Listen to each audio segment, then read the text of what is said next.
आपसे है आरती, श्री भागवत से है आरती, पापियों को पाप से। श्री भागवत भगवान की है आरती, पापियों को पाप से है आरती। श्री भागवत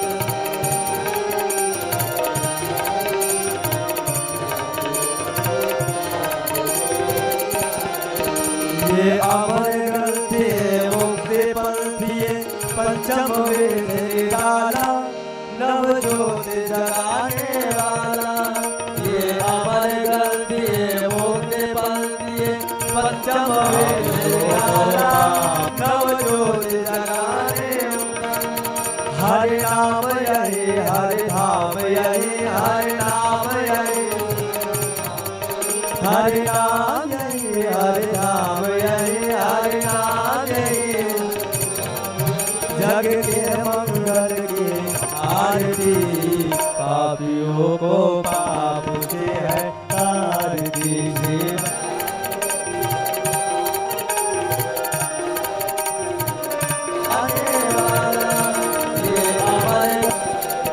ये शांत गीत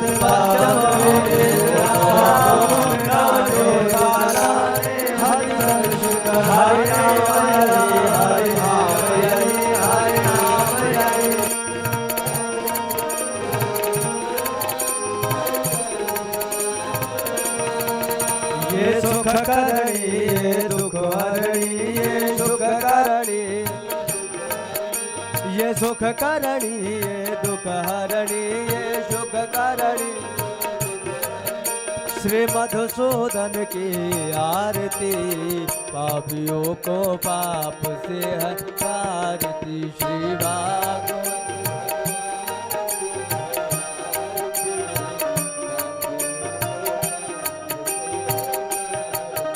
ये मधुर बोल जगबंसी खोल, सन्मार्ग खाने वाला, बिगड़े को बनाने वाला।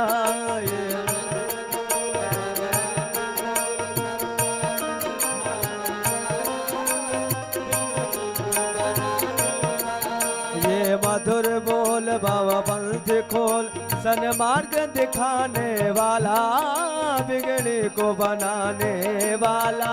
ये मधुर बोल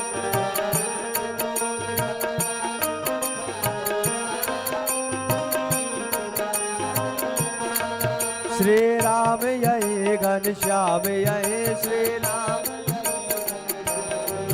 प्रभु राम यही घनश्याम यही, प्रभु राम। प्रभु की महिमा की आरती, पापियों को पाप से है तारती। श्री भागवत भगवान की है आरती, पापियों को पाप। श्री भागवत भगवान की है आरती, पापियों को पाप से है तारती। श्री भागवत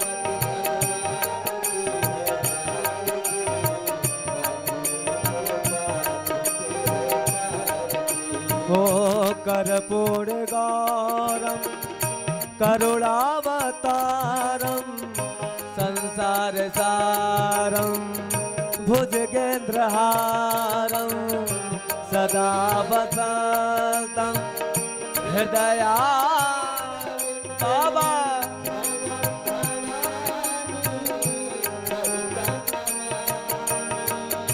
त्वमेव माता सपिता त्वमेव, त्वमेव बन्धु च सखा त्वमेव, त्वमेव।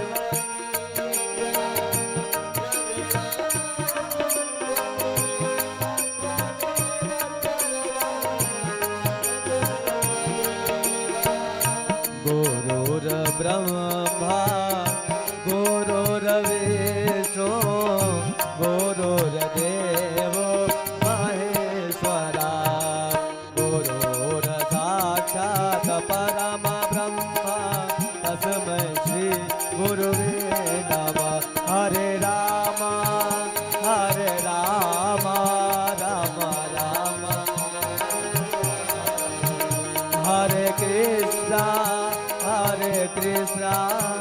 कृष्णा कृष्णा हरे राम राम राम हरे हरे हरे कृष्णा कृष्णा कृष्णा हरे हरे राम कृष्णा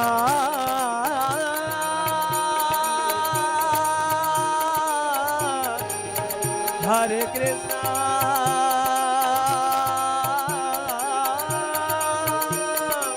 हरे हरे हरे हरे हरे कृष्णा कृष्णा हरे हरे कृष्णा कृष्णा कृष्णा हरे हरे। बोले श्री भागवत भगवान की, बोले भक्तवत्सल भगवान की, बोले श्री अयोध्या धाम की, बोले सरजू मैया की, बोले कनक बिहानु जी सरकार की, बोले श्री हनुमानगढ़ी सरकार की, बोले श्री वृंदावन धाम की, बोले यमुना मैया की, बोले बाके बिहारी लाल की, बोले श्री राधा रानी सरकार की जय। जय जय श्री राधे, जय जय श्री राधे, जय जय श्री राधे श्याम। और सब लोग आरती दर्शन करेंगे, अपने स्थान पर बैठेंगे।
श्री सद्गुरुदेव चरण कमलेभ्यो नमः।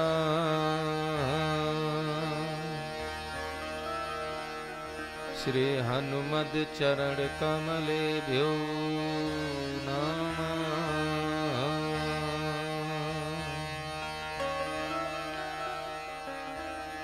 श्री राधा कृष्ण चरण कमलेभ्यो नमः।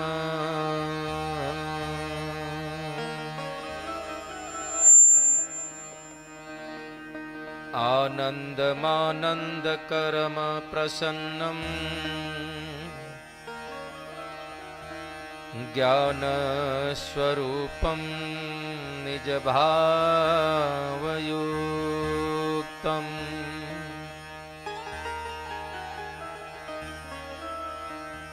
योगीन्द्रमेड्यं भवरोगवैद्यम् श्री सद्गुरु नित्यं अहम नमामि।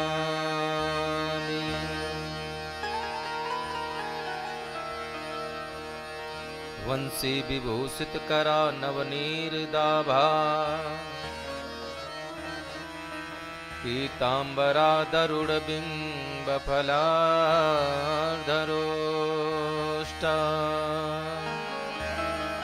पूर्णेन्दु सुंदर मुखादर बिंब नेत्रा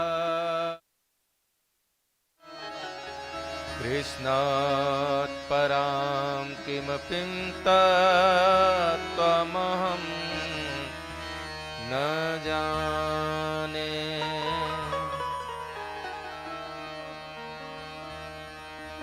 गंगा तरंग रमणीय जटा कलापं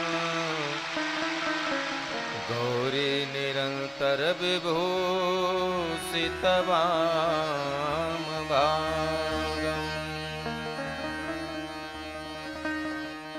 नारायण प्रियमनंगमदापहारम् श्री विश्वनाथं शरणं प्रपद्ये। नारायण प्रियमनंगमदापहारम् वाराणसी पुरपतिं भज विश्वनाथम्।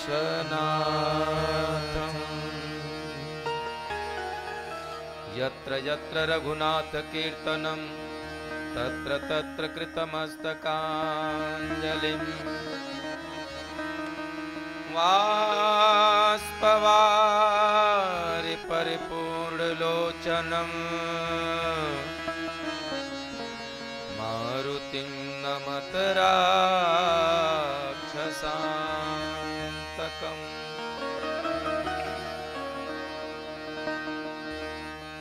नारायणं नमस्कृत्यं नरं चैव नरोत्तमं देवी सरस्वती व्यासं ततो जयमुदीरयेत्।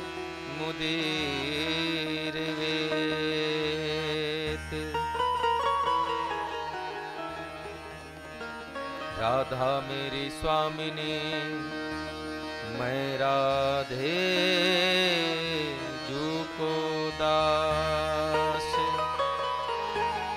जन्म जन्म मोहियो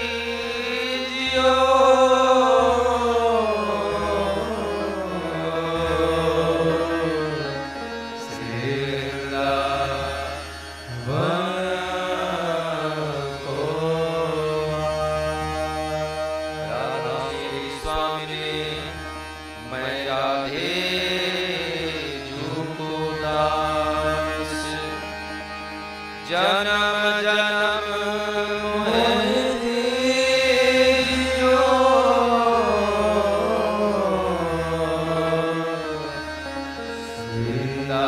वृंदावन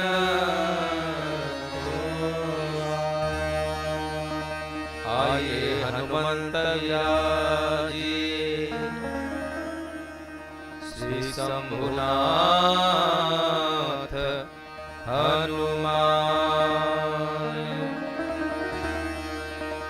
प्रेम सहित आसन धरो सुनहु कथा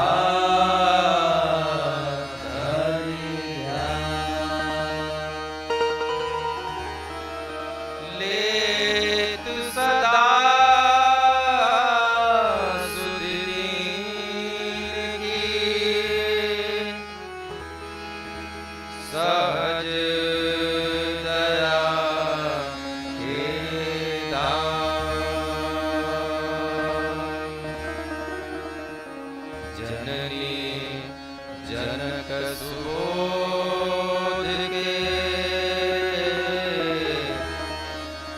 प्रभु श्री राधे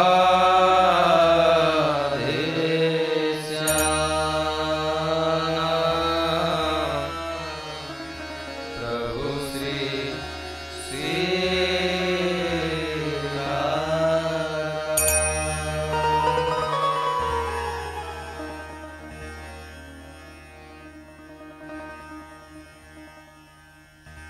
आइए बड़े भाव से परमात्मा के नाम का गायन संकीर्तन करते हुए हम सभी भगवान की पावन धाम में प्रवेश पाएंगे।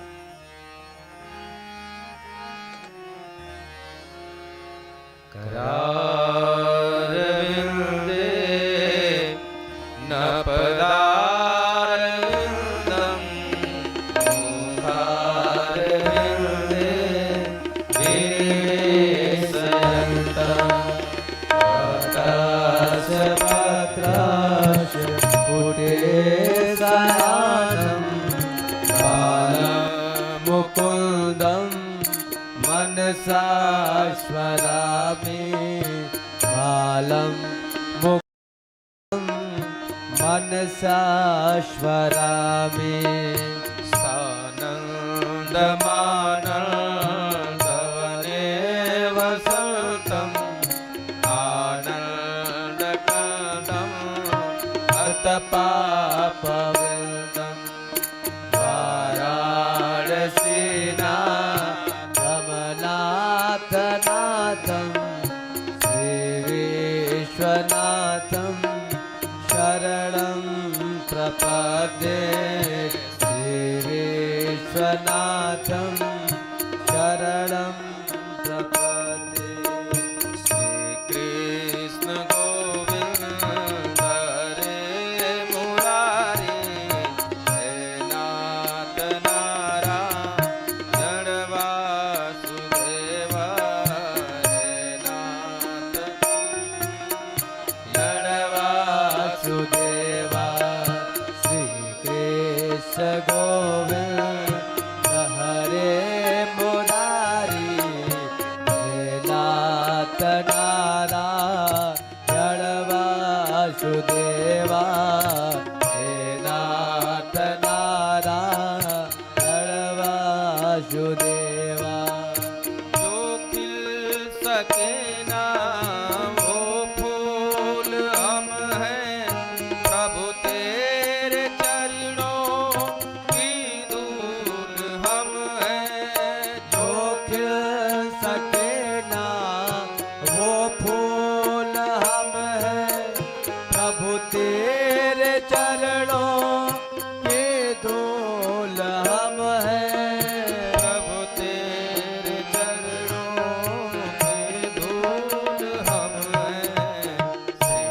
कृष्ण गोविंद हरे मुरारी हे नाथ नारायण वासुदेवा राधे नाथ नारायण वासुदेवा श्री कृष्ण गोविंद हरे मुरारी हे नाथ नारायण वासुदेवा हे नाथ नारायण वासुदेवा हे नाथ नारायण वासुदेवा वासुदेवा पितु मातु स्वामी सखा हमारे हे नाथ नारायण वासुदेवा।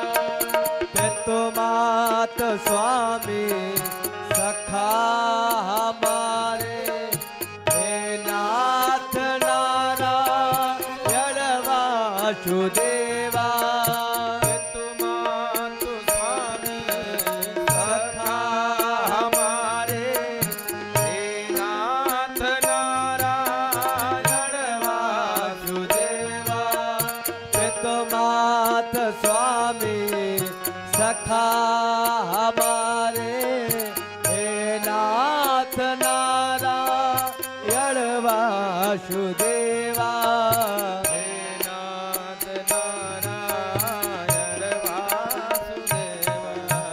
श्री कृष्ण गोविंद हरे मुरारे हे नाथ नारायण वासुदेवा।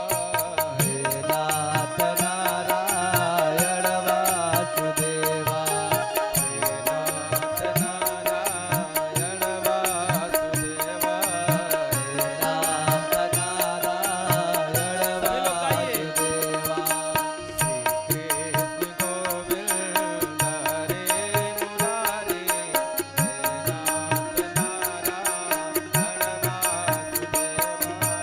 हे नाथ नारायण वासुदेवा।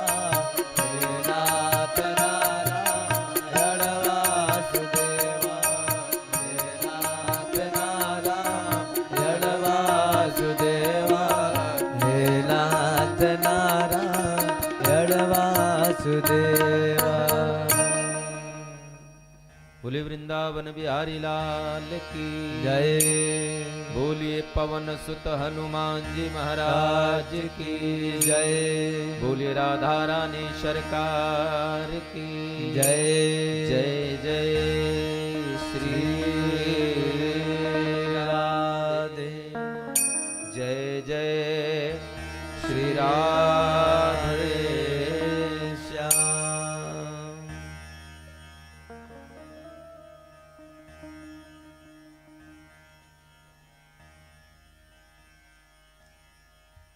बड़ा सुंदर सा सौभाग्य हम सभी भक्तों को अनंत कोटि बलवंत परम संत हनुमंत लाल जी की अकारण करुणा के कारण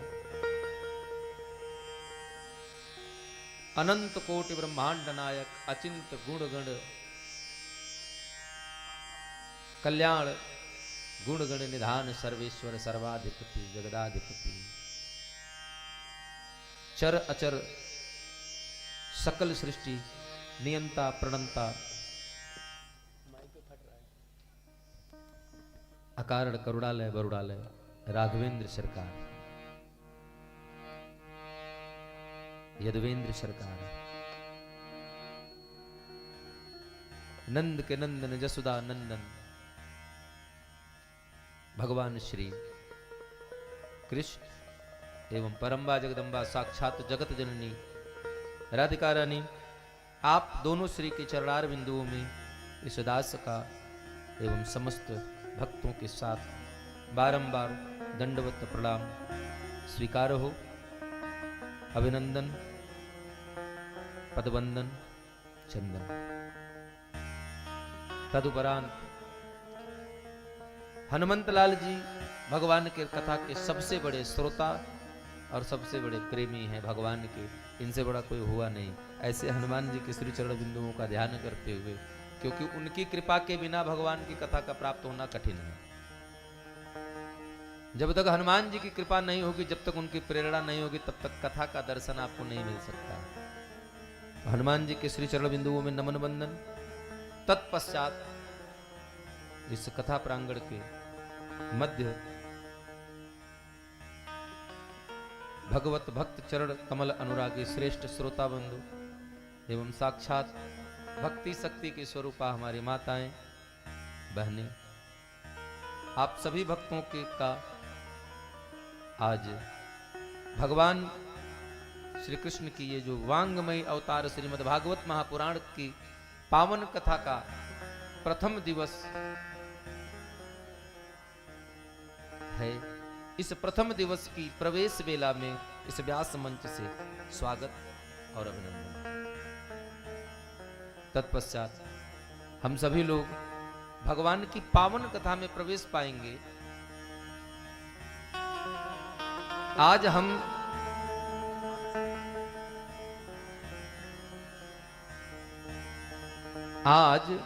हम लोग श्रीमद् भागवत महापुराण की कथा श्रवण करने बैठे हैं। कथा भगवान की मिलती किनको है?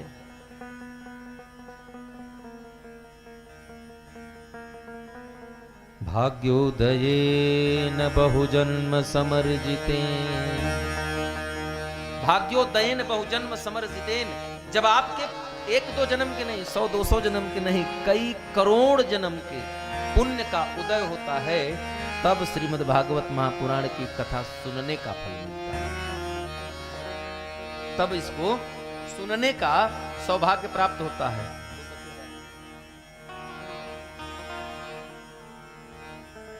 अन्यथा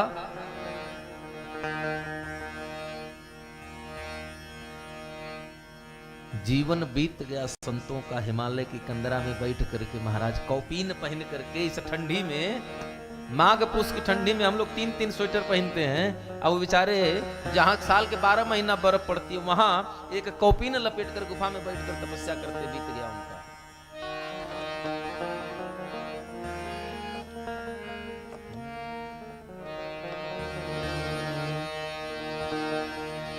जन्म जन्म मुनि जतन कराई, जन्म जन्म मुनि जतन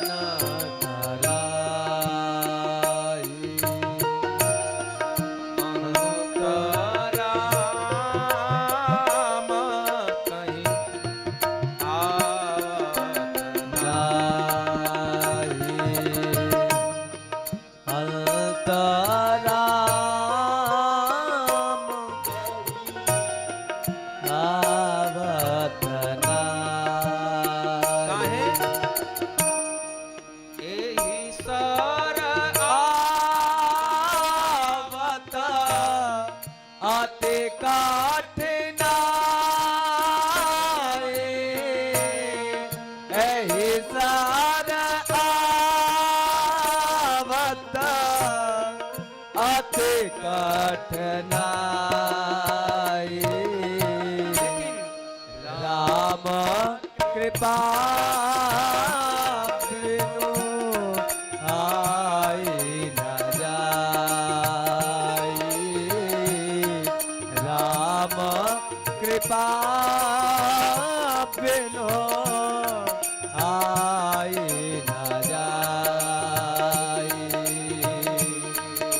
राम कृपा बिनु आई न जाई। एहि सर आवत अति कठिनाई, लेकिन राम कृपा बिनु आए न जाए, राम कृपा बिनु आय न जाए।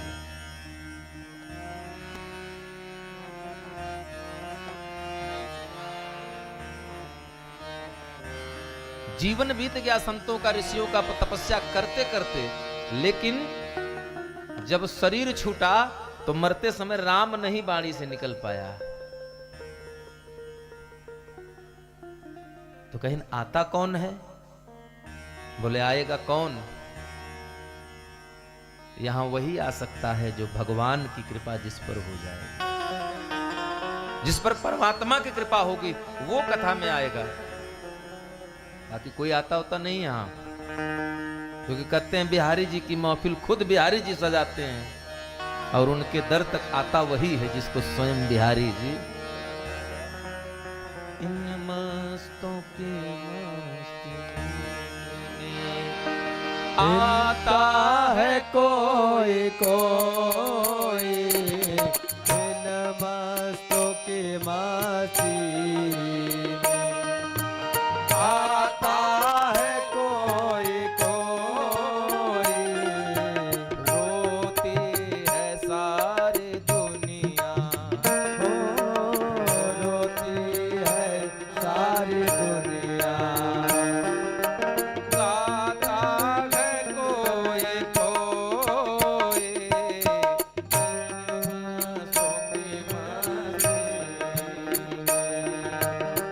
आता है कोई कोई इन मस्तों की मस्ती में।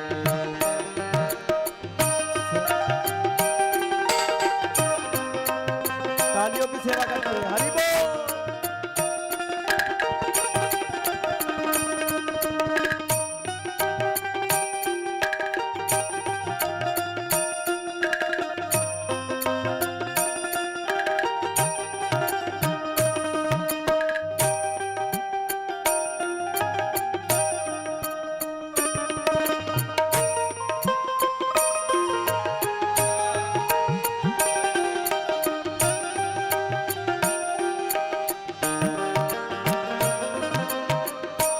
समानवा सम्मान तो जहान जाता है।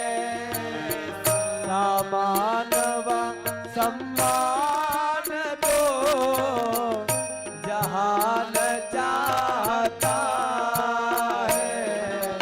फटकार मार प्यार से, फटकार मार प्यार से। गाता है कोई कोई रोती है सारी दुनिया, रोती है सारी दुनिया। गाता है कोई कोई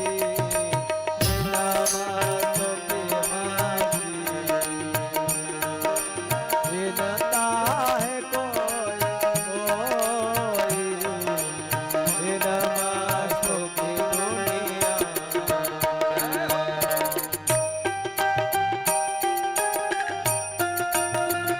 हेलो हेलो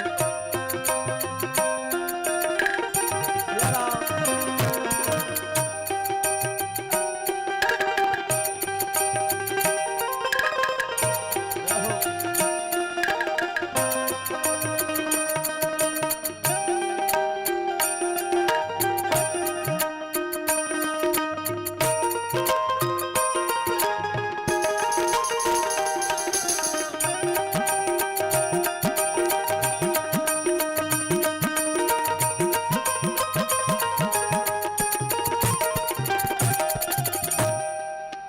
इस जीवन में ये माया की नगरी है, माया की बाजार चकाचौंध लगी हुई है।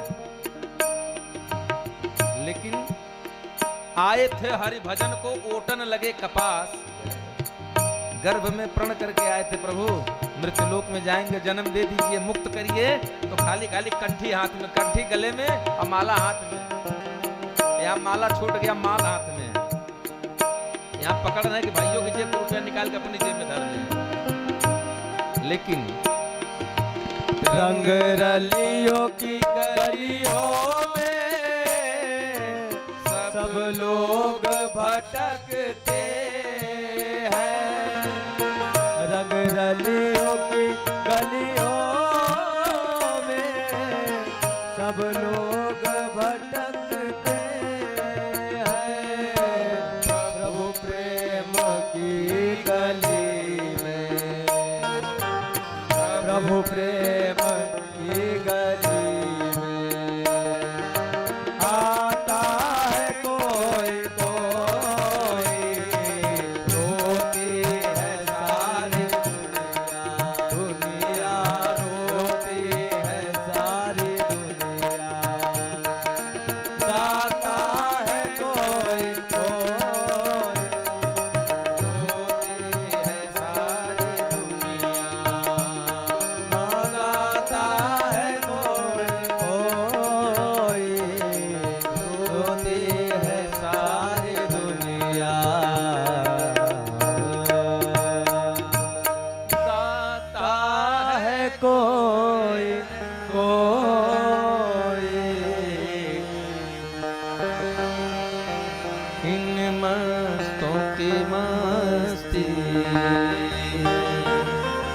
इन मस्तों की मस्ती में वाहवाजी मौज फकीरा ले। आता है कोई कोई, ये दुनिया है, यहां आए हैं, सब करिए, लेकिन भगवान के भजन में जरूर लिप्त रहिए, क्योंकि इसके तो आगे बस भजन ही है साथी, भजन के बिना तू अकेला रहेगा। क्यों? क्योंकि रे मन ये 2 दिन का मेला रहेगा, कायम न जग का झमेला रहेगा। तो अगर हनुमान जी की प्रेरणा से, उनकी अनुकंपा, उन्हीं की कृपा से और उन्हीं की गरिमामय उपस्थिति में सुंदर सा आयोजन, इस कथा के परिचित श्री गोपीनाथ मिश्रा जी, इस कथा के आयोजक तो हनुमान जी हैं, लेकिन इस कथा के परिचित मिश्रा जी हैं। उनके कई जन्मों के पुण्य उदय हुए होंगे, तो हनुमान जी ने उनको निमित्त मान करके, उनको निमित्त बना करके सुंदर भागवत महापुराण की कथा का आयोजन इतना सुंदर सा कराया है। तो अगर अवसर मिला है तो इसका सदुपयोग करें, लाभ लें। हालांकि हम कह सकते हैं कि कहीं बाहर नहीं है, अपने ही घर में है, क्योंकि शायद ही यहां से इधर इधर आसपास शायद कोई परिवार हो जिनसे हम या वो हमसे अपरिचित होंगे, बाकी इधर आगे पीछे दोनों गलियों में तो लगभग सब लोग परिचित हैं, तो कोई अनजान व्यक्ति नहीं है। ना हम नए हैं, ना भगवान की कथा नहीं है। ये पता नहीं कब से गाई जा रही है और पता नहीं कब तक गाई जाएगी।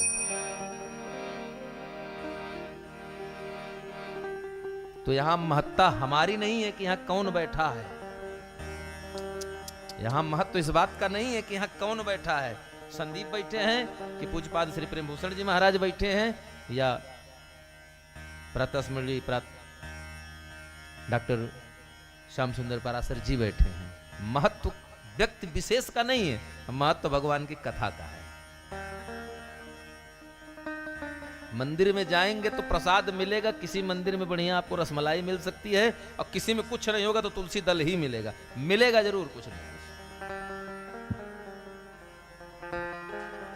आगे कथा आएगी, आइए हम लोग चलते हैं कहां। एक नैमिषारण्य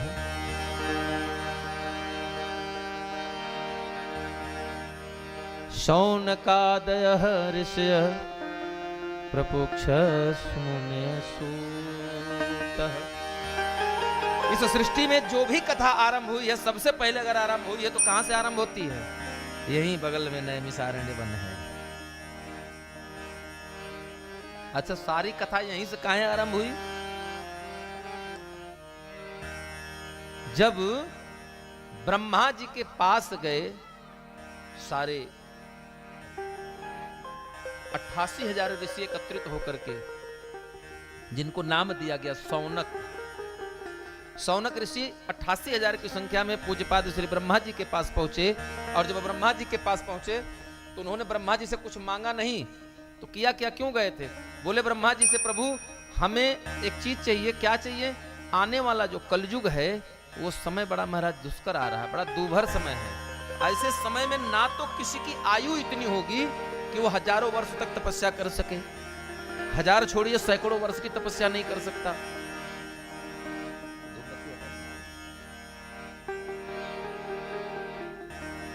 और अब तक के इतिहास में जितने लोगों ने तपस्या किया, जो भगवान को पाए हैं, कोई 5,000 साल तपस्या किया तो कोई 25,000 साल तपस्या किया, और कोई कोई तो 60,000 70,000 वर्ष तक तपस्या किया, तब उसको भगवान मिले। तो महाराज कलयुग में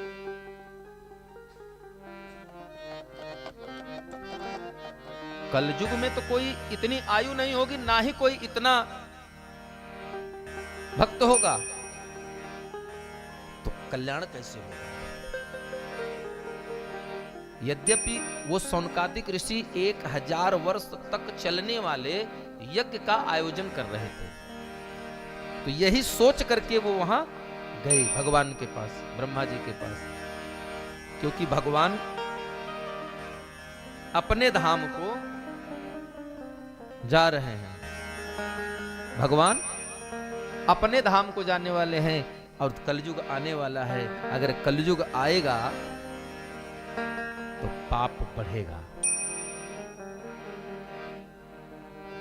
हालांकि हमारे गुरु भगवान कहते हैं कि हम बड़ी किस्मत वाले हैं, बड़े भाग्यशाली हैं कि हम कलयुग में जन्म लिए हैं। हम बड़ी किस्मत के धनी हैं जो कलयुग में जन्म लिए हैं। क्यों? क्योंकि 100 गलतियां हैं, 100 बुराइयों के साथ एक सबसे बड़ी अच्छाई है। और वो अच्छाई क्या है कि यहां कलयुग जोग न जज्ञन ज्ञान, तब एक आधार राम गुण गान। एक काम करिए, और क्या है? बस भगवान का नाम गायन करिए। मानस पुण्य हो या नहीं पापा, ये कलयुग का प्रभाव है।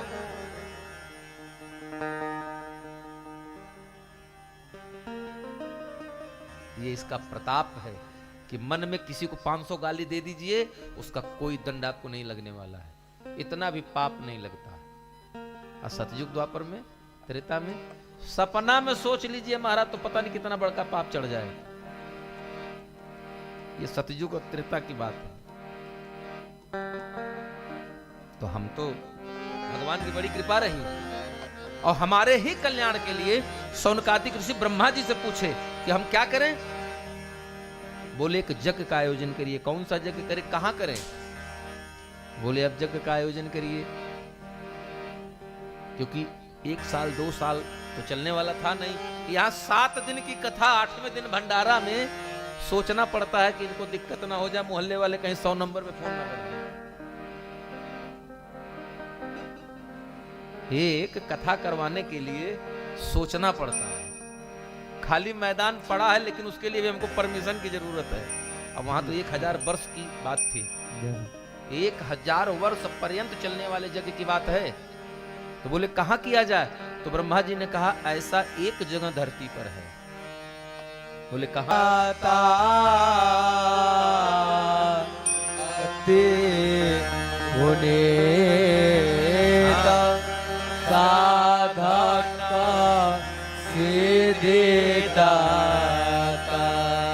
एक वन है, एक वन है, नाम है नैमिष। है कहां? एक जंगल है, है कहां? बोले गोमती नदी के तट पर है। बोले अच्छा। तो बोले तो गोमती नदी का किनारा तो बहुत लंबा है, बहुत दूर तक है, जहां तक गोमती गई वहां तक उसका तट है, और जंगल बहुत जगह पड़ेगा। तो बोले गोमती के नदी के किनारे उसके तट पर एक जंगल मिलेगा, सुंदर सा। उस जंगल में बैठ करके यज्ञ प्रारंभ करिए। तो सब देवता सौनकादिक ऋषियों ने कहा प्रभु गोमती नदी तो बहुत दूर तक प्रवाहित है, और जहां तक गोमती प्रवाहित है वहां तक उसका किनारा है, और जहां तक किनारा है वहां तक हजारों जंगल पड़ेंगे। अब कौन से जंगल में बैठ जाए? तो ब्रह्मा जी ने कहा इसका निस्तारण मेरे पास नहीं है। तो बोले फिर? बोले चलते हैं भगवान के पास। और भगवान के पास गए, और जाकर के सब लोगों ने अपनी समस्या बताई। तो हमारे प्रभु तो है ही हैं, करुणा निधान सुजान शील स्नेह जानत रावरो। उन्होंने तुरंत कह दिया ठीक है, इसका निस्तारण हो गया। बोले क्या? बोले ये जा रहा है रास्ता दिखाने। कौन? बोले सुदर्शन चक्र। चक्र का एक नाम निमि है, चक्र को निमि भी कहा जाता है। और महाराज जनक के पूर्वज थे निमि। इन्होंने एक बार, नाम थोड़ा सा विस्मृत हो रहा है, किसी दैत्य का वध किया था इसी नैमिषारण्य के वन में, इसलिए इसका नाम, और यही तपस्या में लग गए थे, इसलिए इसका नाम भी नैमिष से। तो बोले चक्र चल रहा है तो कहां रास्ता बताएगा? बोले जहां यह जा करके इस धरा को स्पर्श कर लेगा वही जगह आपको बैठ जाना है और वहीं अपना राम नाम शुरू कर देना है। आगे आगे चक्र और पीछे पीछे सनकादिक 88,000 ऋषि, साथ में ब्रह्मा जी लगे हैं। लोग चलते चलते चले आए यहीं अपने अवध क्षेत्र जहां हम हैं, यहां से हाँ 80-80 किलोमीटर इतने दूर पे उस चक्र ने इस जमीन को स्पर्श किया। और जहां स्पर्श किया था चक्र का वेग इतना था कि वहां कुंड जैसा एक गड्ढा हो गया। और आज भी वो चक्र तीर्थ आज भी अपनी जगह पर स्थित यथावत है। और वही नैमिषारण्य के पावन वन में बैठ करके सौनकादिक ऋषि ने यज्ञ प्रारंभ किया। लेकिन यज्ञ करते करते उनके दिमाग में बात आई, हम लोगों ने यज्ञ तो शुरू कर दिया, आने वाला कलयुग है, 1000 वर्ष बैठ के सत्संग करेगा कौन हमसे? यज्ञ होता है तो खाली अगर स्वाहा स्वाहा होगा तो गांव का एक भी आदमी उसमें 10 रुपए का चंदा नहीं देगा ना। जब तक की कथा न हो और शाम को रासलीला न हो तो कोई आदमी जग में 1 रुपया देने वाला है नहीं। तो सब लोग अब चिंता का विषय हो गया कि ये हम लोगों को इतने दिन तक सत्संग करेगा कौन? तो सब लोगों ने फिर जब ब्रह्मा जी से कहा तो ब्रह्मा जी ने कहा भगवान को ध्यान करो, भगवान को बुलाओ। सब लोगों ने ध्यान किया, नमो वाड मनसातीताय आदि मध्या अंतहीना निर्गुणा गुणा। और जब सब लोगों ने स्तुति किया तो भगवान फिर आकाशवाणी हुई, दर्शन दिए, बोले सुनो जा रहे हैं, परेशान होने की जरूरत नहीं है। तो सूत जी को भेजा। जब ब्रह्मा जी ने कहने पर सब लोगों ने फिर भगवान की स्तुति किया तो उन्होंने सूत जी के मन में प्रेरणा किया कि इस वन में इतने साधु बैठे हैं सत्संग की इच्छा से, जरा आप भी चलते चलते चले जाओ। और टहलते टहलते चले गए। और वहां जब पहुंचे तो 88,000 ऋषि, अच्छा ऋषि हैं कै साल के? एक एक ऋषि की आयु इतनी इतनी है कि उनके सामने कई कई ब्रह्मा, कई कई विष्णु, कई कई इंद्र बदल जा चुके हैं, लेकिन वो ऋषि आज भी यथावत हैं। जैसे सप्तऋषि ये सृष्टि से हैं और चले जा रहे हैं।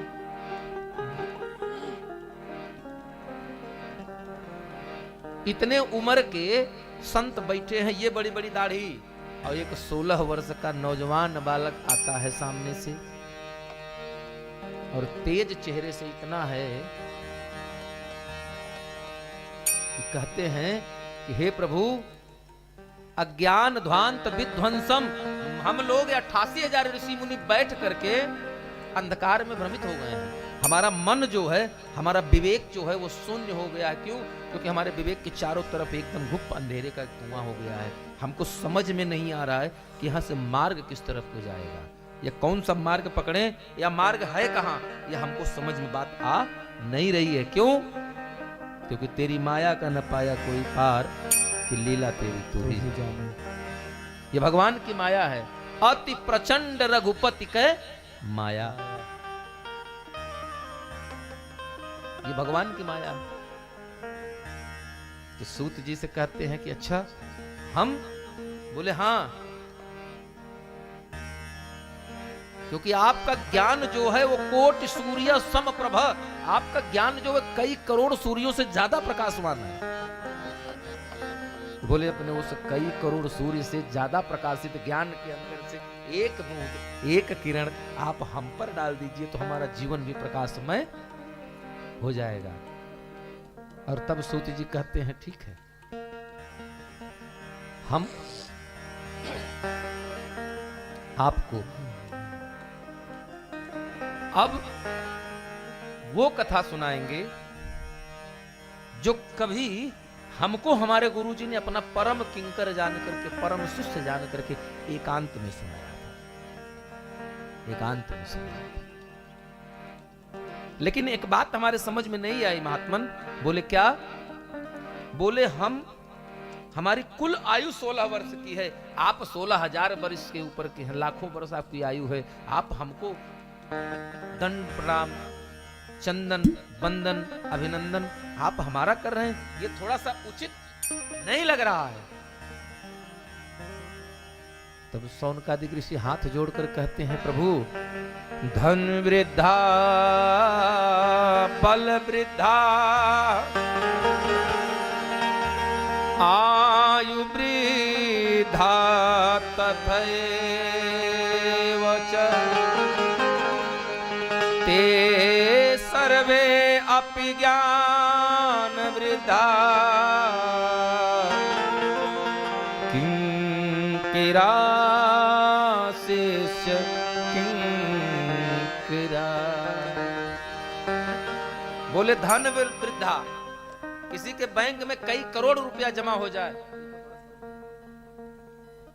धन के बढ़ जाने से कोई बड़ा नहीं होता। बोले अच्छा, बोले बल वृद्धा, किसी का बाहुबल ज्यादा हो जाए तो ताकत ज्यादा आने से कोई बड़ा नहीं होता। आयु वृद्धा, बोले 100 साल की आयु हो जाने से कोई बड़ा नहीं हो सकता।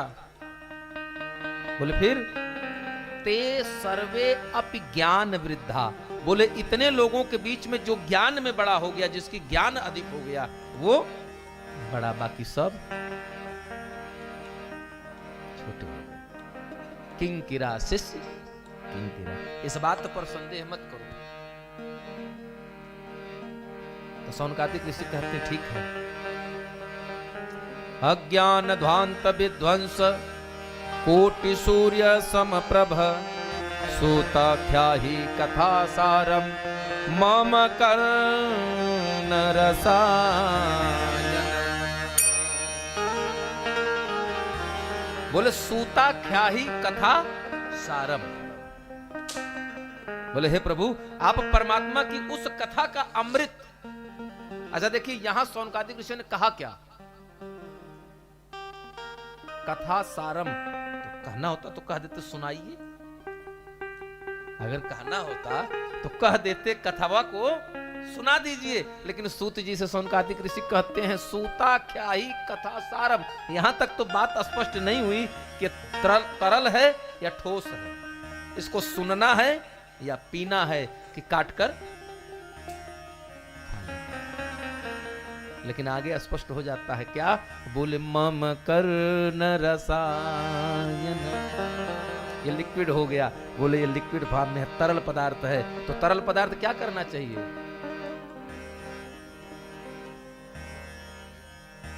पिबत भागवतम रसमालयम, इसको पीना है। सौनकादिक ऋषियों के इस निवेदन पर सूत जी कहते हैं ठीक है, हम आपको भगवान की उस पावन कथा को सुनाएंगे जिस कथा को हमारे गुरुजी ने हमको अपना परम शिष्य जान करके एकांत में कथा सुनाई। सौनकादिक ऋषियों को बड़ा आश्चर्य हुआ कि भगवान की कथा तो जन समुदाय के लिए, फिर एकांत में क्यों सुनाई। तो समझाया, बोले भगवान की कथा का दान सतपात्र को किया जाता है, कुपात्र को। अभक्तास न ददौ सा कथा मृतम, यह भगवान की कथा का अमृत है, अभक्तों को नहीं देना चाहिए। जिनके अंदर में भगवान के प्रति श्रद्धा हो, भगवान के प्रति विश्वास हो। तो सौनकादिक ऋषियों ने हाथ जोड़ा, कहा प्रभु भक्ति ज्ञान विरागाप्तो विवेको वर्धते महान माया मोह निरासश्च वैष्णवो क्रियते कथम। बोले भक्ति ज्ञान विरागा, किस प्रकार भगवान के भक्त अपने माया से उलझी हुई ज्ञान विवेक और भक्ति को किस प्रकार माया से मुक्त करके उसको उत्कर्ष पद प्राप्त कराते हैं, कैसे उसको महान बनाते हैं और भगवान की कृपा से महान पद प्राप्त कर लेते हैं। माया मोह निराशश्च वैष्णवो, कैसे वैष्णव जन अपने माया से ग्रसित बुद्धि को माया रहित बना लेते हैं, अपने को इस कलुषित विवेक को निश्चल विवेक बना लेते हैं, निर्मल बना लेते हैं। तब सूत जी उनको कथा सुनाते हुए कहते हैं, आइए और प्रथम श्लोक का दर्शन पावन श्री सूत जी महाराज कराते हैं। भगवान श्री कृष्ण का स्मरण करते हैं, उन्हीं का दर्शन करते हैं। आइए हम सभी लोग हाथ जोड़कर श्रीमद् भागवत महापुराण के प्रथम श्लोक का दर्शन करेंगे और यहीं से पावन कथा का आरंभ हो जाएगा। बोले वृंदावन बिहारी लाल की जय। सच्चिदानंद रूपाय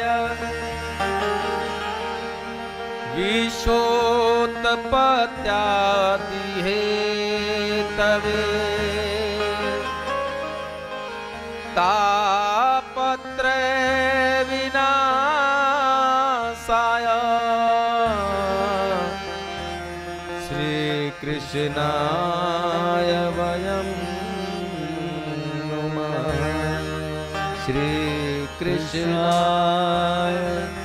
वयं नुमः। प्रथम श्लोक भगवान का दर्शन। तो भगवान का दर्शन किया तो कैसे? अच्छा, भगवान का दर्शन हम लोग करते हैं, लेकिन क्या देखते हैं भगवान के? हम लोग भजन गाते हैं ना, तेरी मंद मंद मुस्कनिया पे बलिहार सांवरे। हमको वो तो दिख गया कि भगवान के होठ बहुत सुंदर हैं, भगवान की आंखें बड़ी प्यारी हैं, हाथ पैर बड़ा प्यारा है, यहाँ तक कि भगवान का सर्वांग सुंदर है। और सर्वांग सुंदर नहीं है, सुंदर भी यहीं से सुंदर होता है। बोले राधे राधे। ये भगवान का प्रताप है। सुंदर भी सुंदरता कहूं सुंदर करई, ये भगवान का प्रताप है। सुख भी यहीं से सुखी होता है।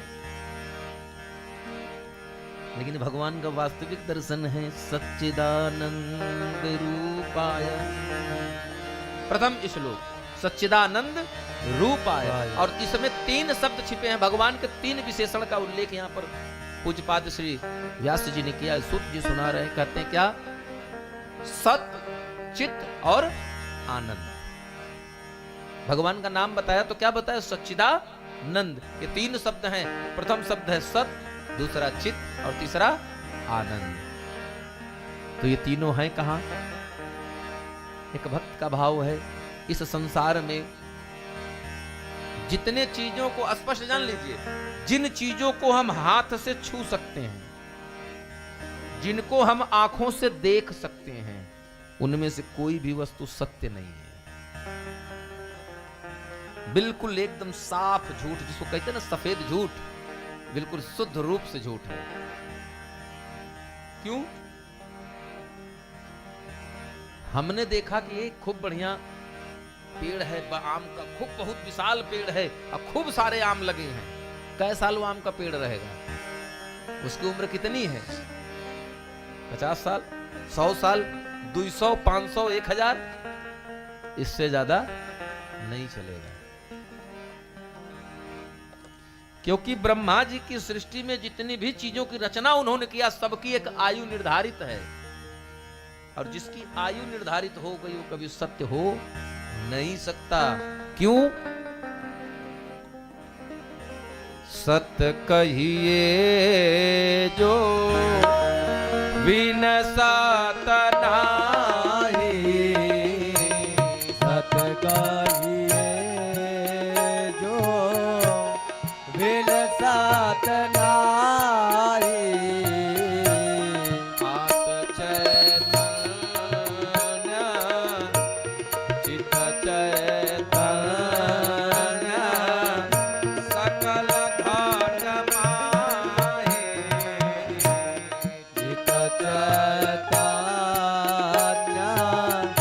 सकल घट माहे आनंद घट घट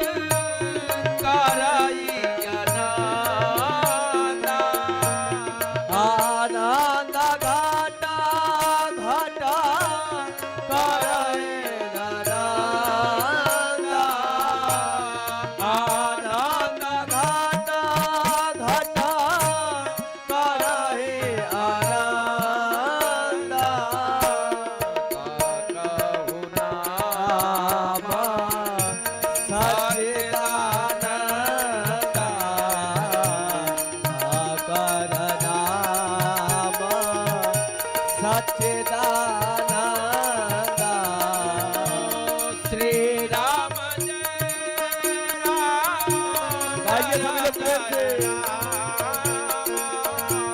श्री राम जय राम जय जय राम। श्री राम जय राम जय जय राम। श्री राम जय राम जय जय राम। आनंद घट घट कराई आनंद तब नाम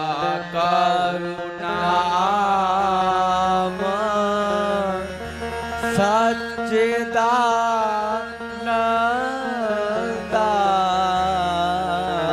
बोलिए सच्चिदानंद भगवान की जय। जय बोलिए तो दोनों हाथ उठाकर प्रेम से लगे कि समर्पित हैं। एहसान मत करिए भगवान पर। हाँ, भगवान पर एहसान मत करिए। भगवान के सामने आते हैं तो समर्पित हो जाइए। बोले वृंदावन बिहारी लाल की जय। हाँ, ये बात ऐसे तब आनंद घट घट करई आनंद। आनंदा। 3 तत्व बताए कौन? सत्य, चित्त और आनंद। सत्य जिसका कभी विनाश ना हो, जो कभी घटे बढ़े ना, एक बराबर रहे। जैसे हवा, हवा इस सृष्टि में पर्याप्त है, जितनी है वो अपने हिसाब से अपने अनुरूप अपने अनुकूल चल रही है, वो सदा प्रवाहित है।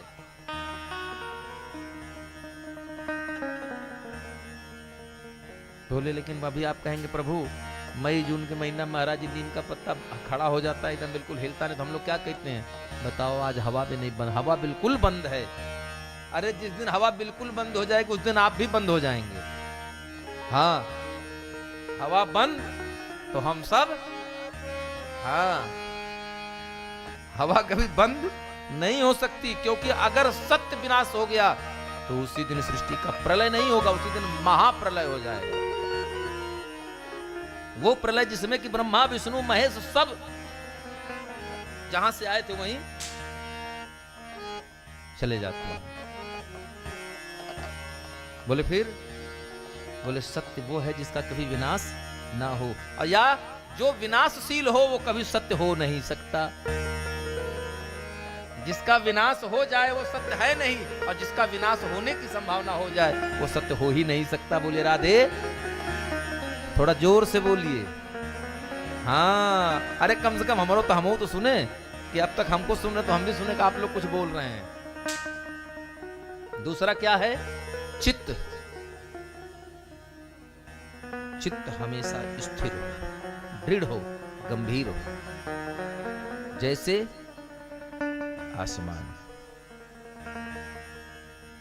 दुनिया में चाहे जितना बड़ा भूकंप आ जाए, चाहे जितना बड़ा प्रलय हो जाए, आसमान अपनी जगह यथावत है, यथावत था और यथावत रहेगा।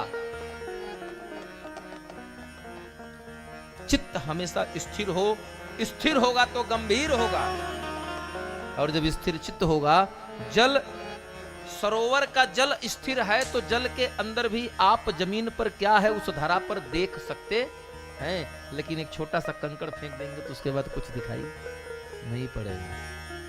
भगवान तो अंदर है, वो घट उस घड़े के अंदर बैठा हुआ है, लेकिन उसको देखेंगे तब जब हमारा चित्तवा जो है बिल्कुल शांत स्थिर हो जाएगा। क्योंकि भगवान है कैसे? शांतम शाश्वतम प्रमेयमनघम निर्वाण शांति प्रदम ब्रह्मा शंभु फणेन्द्र सेव्य मनिषम वेदांत वेदम विभोम। ये परमात्मा है। शांताकारं भुजगशयनं पद्मनाभं सुरेशं विश्वाधारं गगन सदृशं। किसके जैसे? गगन सदृशम, तब है मेघवर्णम।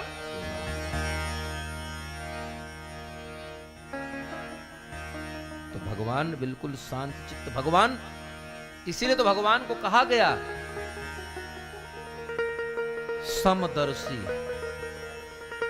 इसीलिए भगवान को समदर्शी कहा गया। भगवान अपना मरे चाहे गैर मरे, चाहे भगत मरे या चाहे राक्षस मर जाए, भगवान की सेहत पर कोई प्रभाव नहीं पड़ता। जो मुस्कुराता हुआ चेहरा है वो मुस्कुराता ही रहेगा। तो वो चित्त है। चित्त कहां? अच्छा बताइए, चित्त किसके यहां नहीं बैठा हुआ है? इस धरती पर एक भी ऐसा मानव बताइए, एक भी जीव बताइए जिसके अंदर चित्त है क्या? जो हृदय में बैठा है, जो उर में निवास करे, पुर में जो उर में निवास करे वही पुरुष। तो पुरुष कौन? विराट पुरुष हमारे श्री ठाकुर जी महाराज, ये सदैव हमारे चित्त में बैठे हुए। तो चित्त शांत करिए। शांत कब होगा? अच्छा, चित्त शांत कब होगा आपका? जब आप सत्संग में जाएंगे। दुनिया में जितना बड़ा झूठ बोलने वाला होगा, उसकी सबसे बड़ी पहचान आपको बता दे रहे हैं। दुनिया का सबसे बड़े झूठे की सबसे बड़ी पहचान, वो सबसे पहले 4 बात करेगा, 5वीं बात छूटते ही कहेगा। हमारे सामने अगर कोई झूठ बोल देता है ना, तो जान लीजिए कि एकदम हमारा, हाँ, तो दिमाग एकदम खराब हो जाता है हमारा। क्या करें इनके लिए हम? तो ये जान लीजिए कि पक्का सबसे बड़ा झूठ ये खुदे बोलता है। हाँ, अब बोलता है नहीं, वो बोल ही रहा है। जैसे जो व्यक्ति ये कहे कि हम बहुत फलाने हमसे कहीं हम बहुत खास समझ के तुमसे कहते देखा तो क्यों से बताया जिन, ये पक्का जान लो को सबसे बड़ा चुगलखोर तो खुदा है।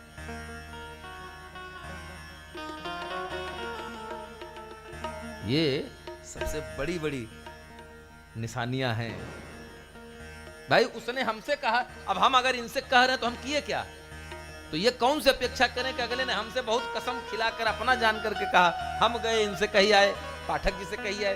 तो ये कौन सी गारंटी है कि पाठक जी चौबे जी से नहीं कहेंगे?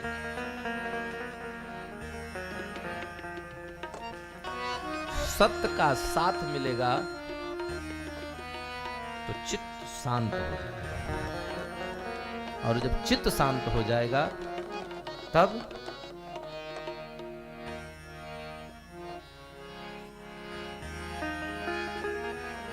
बहे सत्संग का दरिया, नहा लो जिसका जी चाहे। सत्संग का दरिया, नहा लो जिसका जी चाहे। सत्संग का दरिया, नहा लो जिसका जी चाहे। बहे सत्संग का दरिया, नहा लो जिसका जी चाहे।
सत्संग में आए तो क्या करता है ये?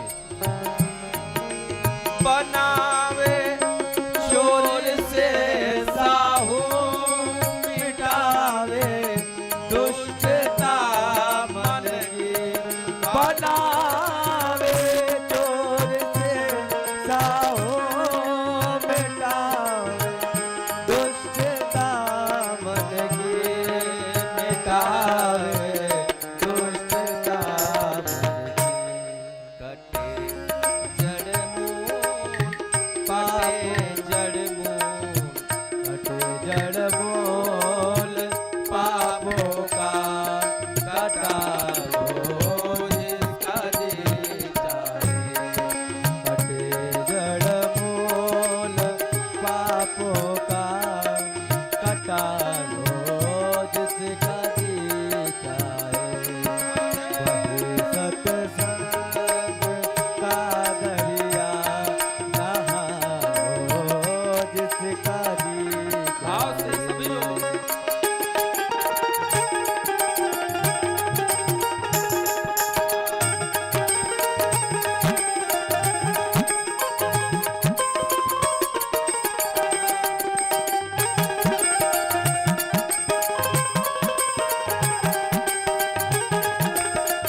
करत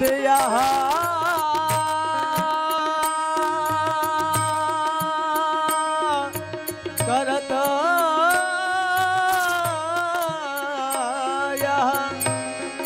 करत मुक्त जीवन को मिटे संताप दुख सारे मिटे संताप दुख सारे और रंगे हरि प्रेम के रंग में, रंगे हरि प्रेम के रंग में,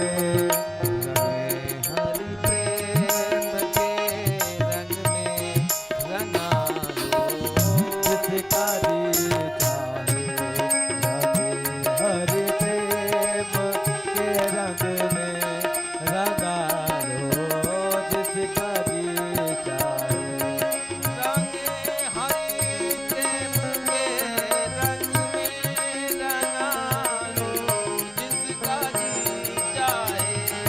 रंगे हरि प्रेम के रंग में रंगा लो जिसका जी चाहे। रंगा लो जिसका जी चाहे। करो हिम्मत, करो हिम्मत, जरा डुबकी लगा लो जिसका जी चाहे। करो हिम्मत, जरा डुबकी लगा लो जिसका जी चाहे। सूरत संग का दरिया नहा लो जिसका जी चाहे। सत्संग का दरिया नहा लो जिसका जी चाहे। बहे सत्संग की दरिया नहा लो जिसका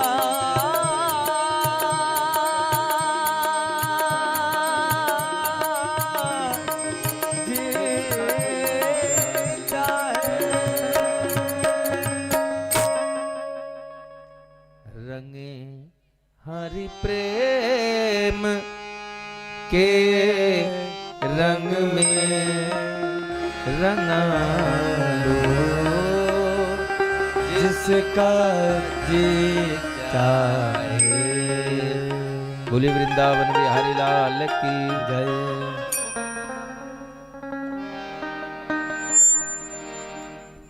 बोली राग धारानी सरकार की।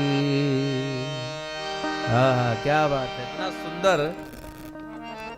अरे कम से कम जय तो बोलिए मैया आप लोग। हाँ बतियाइए लेकिन ध्यान इधर भी रहे। बोले वृंदावन बिहारी लाल की।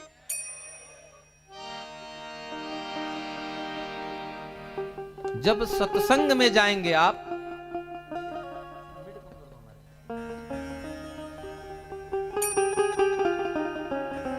जब आप सत्संग में जाएंगे तब जाकर के आपको सत्य आपके साथ होगा, आपका अंगीकार होगा साथ से। सत्य आपके साथ हो जाएगा, जो सत्य है वो आपके आत्मसात हो जाएगा। और जब सत्य आपके साथ हो जाएगा तो खाली सत्य ही साथ नहीं आएगा, आपका चित्त स्थिर हो जाएगा। और जब चित्त स्थिर हो जाएगा तो उस स्थिर जल के अंदर जो परछाई दिखेगी वो हमारी अपनी नहीं दिखेगी, फिर वो परमात्मा की दिखेगी। क्योंकि स्वर अंश जीव अविनाशी, चेतन अमल सहज सुख राशि। बोले वृंदावन बिहारी लाल की जय। तो वो परमात्मा जो हमारे अंदर बैठा है तब उसकी झांकी हमको दिखेगी जब हमारा मन शांत होगा। अभी जरा सी बात हो जाए तो हम कहते हैं मेरा चित्त इनसे बिल्कुल फट गया है, बिल्कुल उनका मुंह देखने का मन नहीं करता है, चित्त फट गया है। तो चित्त फटता है ना,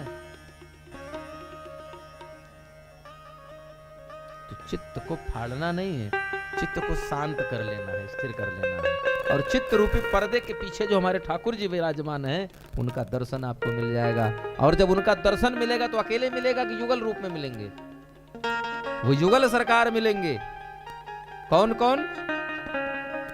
हम लोग क्या कहते हैं? बोलिए श्री कृष्ण भगवान की। क्या नाम लिया? कृष्ण। हाँ, श्री और कृष्ण। तो श्री कौन है? श्रीयाम स्वयं ही राधिका रानी है। तो श्री जहां लग जाता है वो युगलोपासना हो जाती है।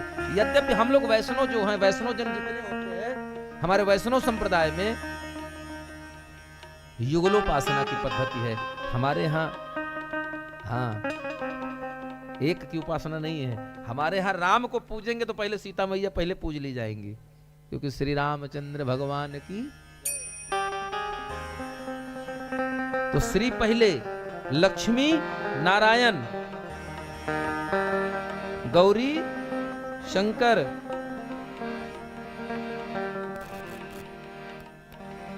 राधा कृष्ण, सीता राम। हमारे यहाँ युगलोपासना है। तो सूत जी कहते हैं ठीक है, हम आपको वो कथा सुना रहे हैं। प्रथम श्लोक में जब इतनी व्याख्या कर लिया तो बोले अब क्या करना है? श्री कृष्णाय वयम नमः। पूर्णतः समर्पित हो जाइए। वी अहम माने मैं, वयम माने आप, अहम आवाम वयम। तो यहां बात हो गई वयम। वयम माने जितने लोग हैं नहीं, यहाँ पांडाल में बैठे हैं बात उतने लोग की बात नहीं है। वयम माने जहां तक भी जीव मात्र है, हम सब।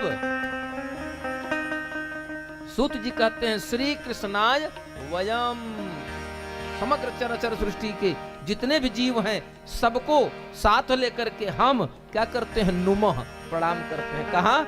माता राधिका रानी और भगवान श्री कृष्ण के चरणार बिंदु में। बोलिए राधे रानी सरकार की जय। तो सूत जी से सौनकादिक ऋषि कहते हैं प्रभु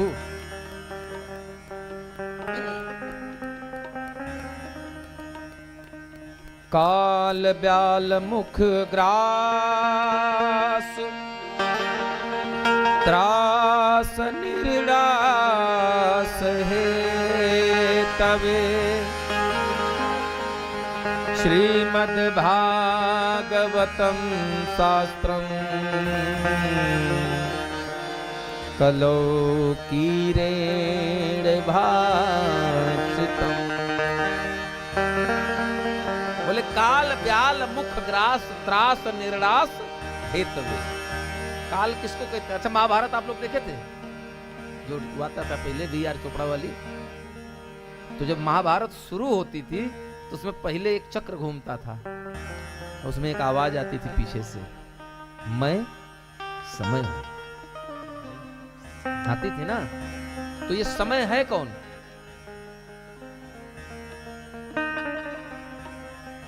जो समय पर नहीं उठा, या यूं कह लीजिए जो समय पर नहीं चला, बाद में समय चलने नहीं देता है।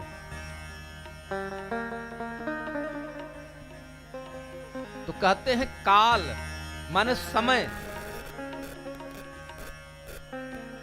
एक जो हमारी जो उम्र की निर्धारण समय सीमा है ना, काल का जो चक्र है, समय का पहिया, वो अपनी गति पर चल रहा है। देखते देखते कब आज का जन्म लिया बेटा, कल 4 साल का हो जाता है, हमको पता नहीं लगता है। अगर बर्थडे न आवे तो हमें लगता है माँ बाप बच्चे का जन्म साल भी भूल जाएंगे, कै साल का हुआ।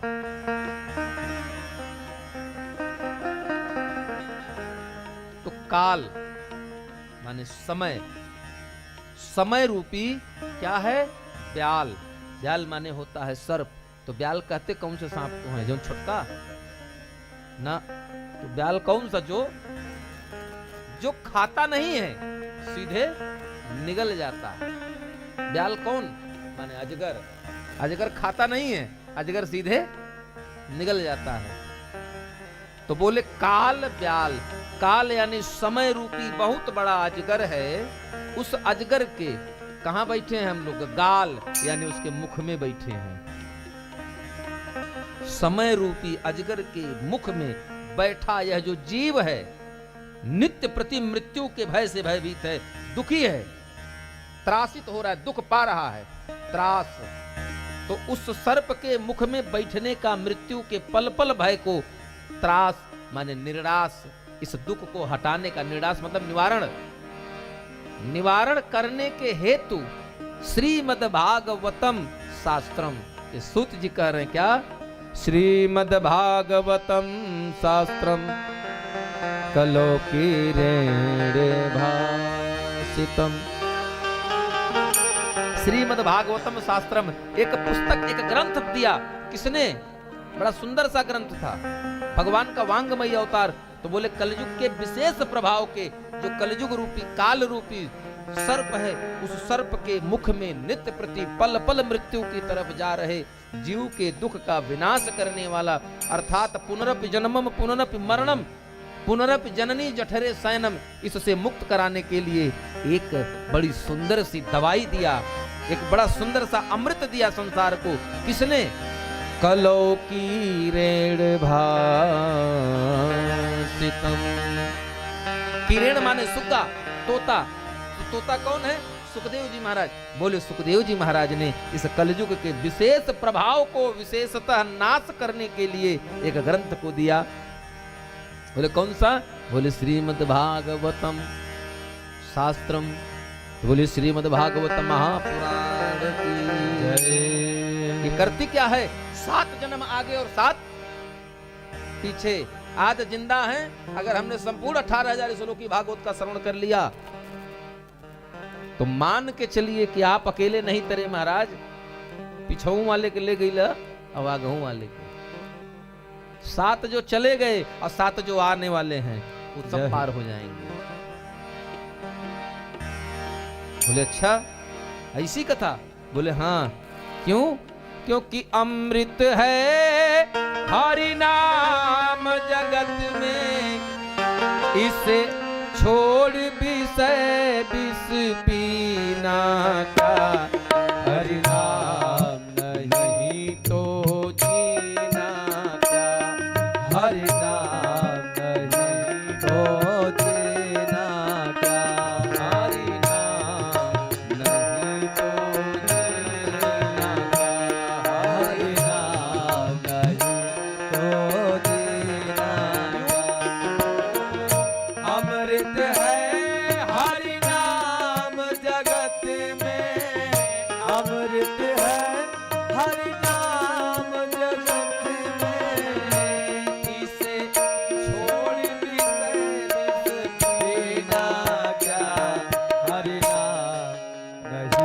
तो जीना क्या, हरि नाम नहीं तो जीना क्या।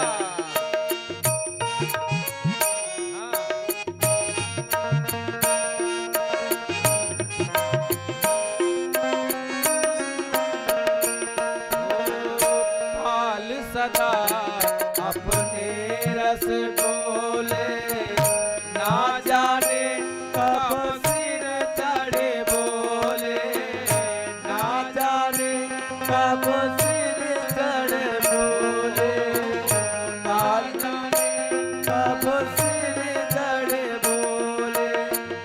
काल सदा अपने रस डोले, ना जाने कब सिर चढ़ बोले, ना जाने कब सिर चढ़ बोले।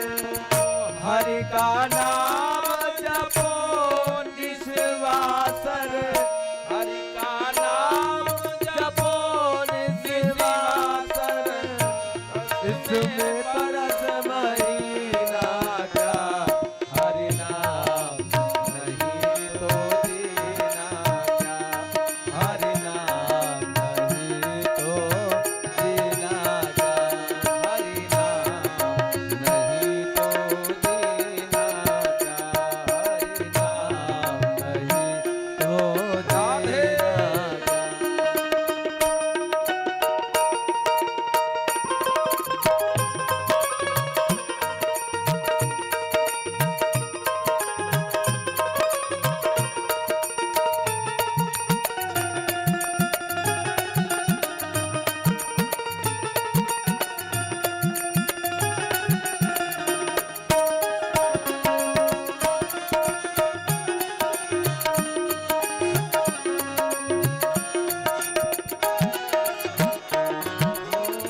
तीरथ है हरि नाम तुम्हारा, फिर क्यों फिरता मारा मारा, फिर क्यों फिरता मारा मारा। तीरथ है हरि नाम तुम्हारा, फिर क्यों फिरता मारा मारा, फिर क्यों फिरता मारा मारा। अंत समय हरि नाम न आवे, अंत समय हरि नाम नाम हो। काशी और मदीना क्या, हरि नाम नहीं तो जीना क्या, हरि नाम नहीं तो जीना क्या।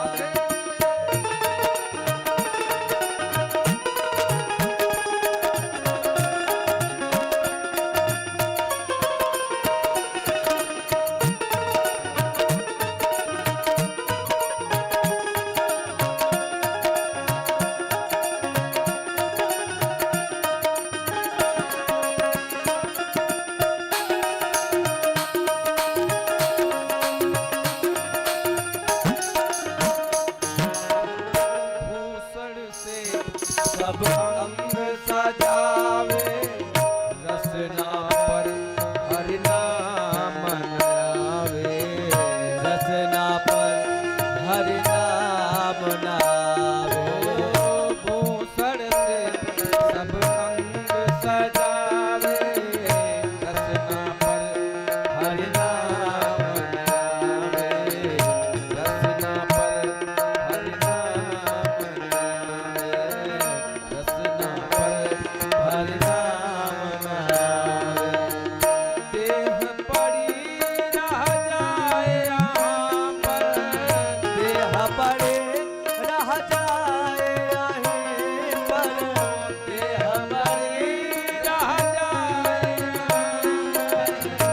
कुंडल और नगीना क्या, हरि नाम नहीं तो जीना क्या, हरि नाम नहीं तो जीना। अमृत है हरि नाम जगत में, अमृत है हरि नाम जगत में,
सीता सभी लोग।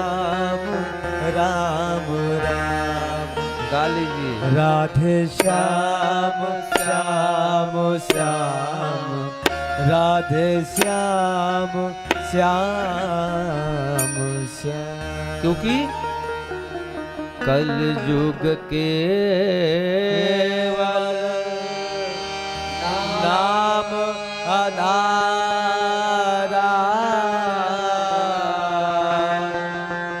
सुमेरे सुमेरे नर उतारे पार।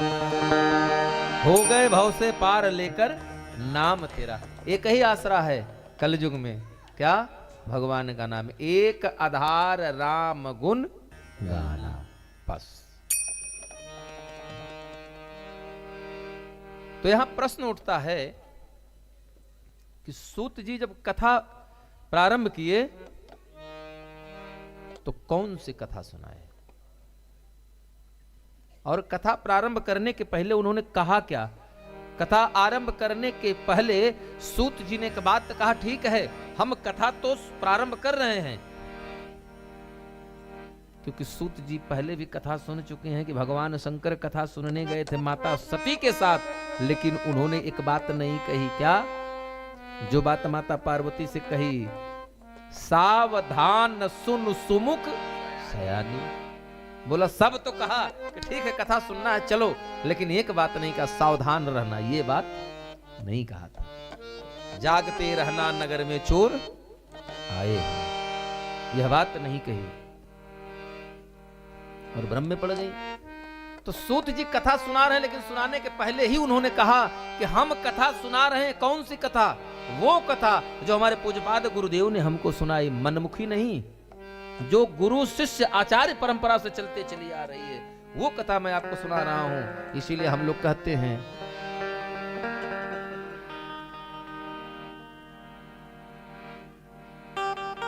अस्मदाचार्य पर्यंतम वंदे श्री गुरु परंपरा। इसीलिए हम लोग कहते हैं वंदे। शिक्षा की 3 पद्धति है, लेकिन सर्वोत्तम पद्धति आज भी गुरु शिष्य परंपरा ही है। यद्यपि इस परंपरा के अंतर्गत आपको नौकरी नहीं मिलेगी।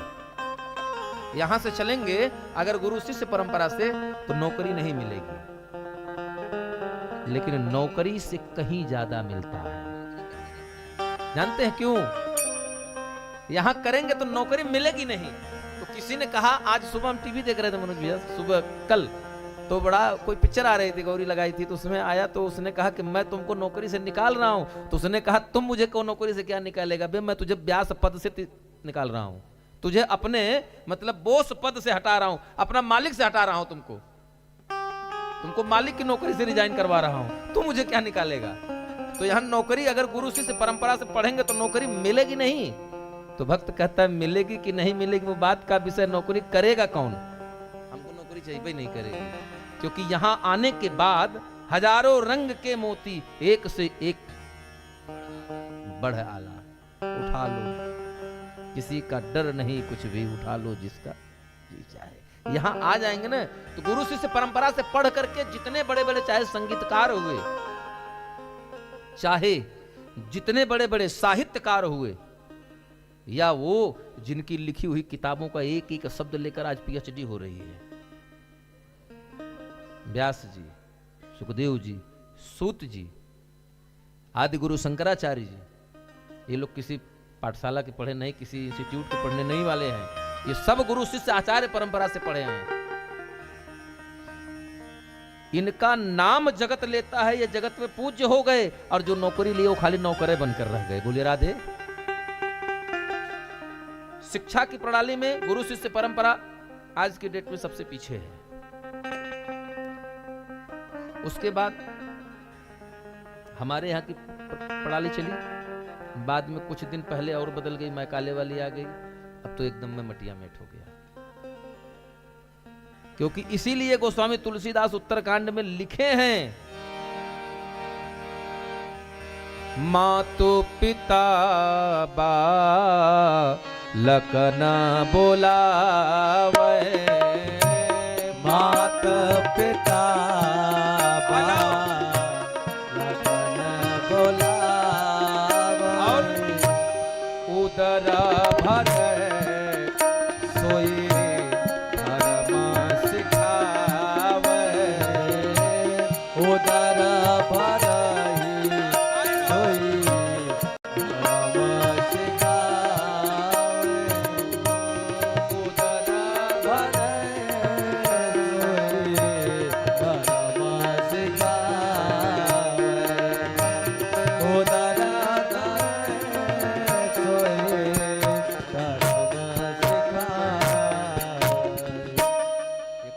प्रताप है।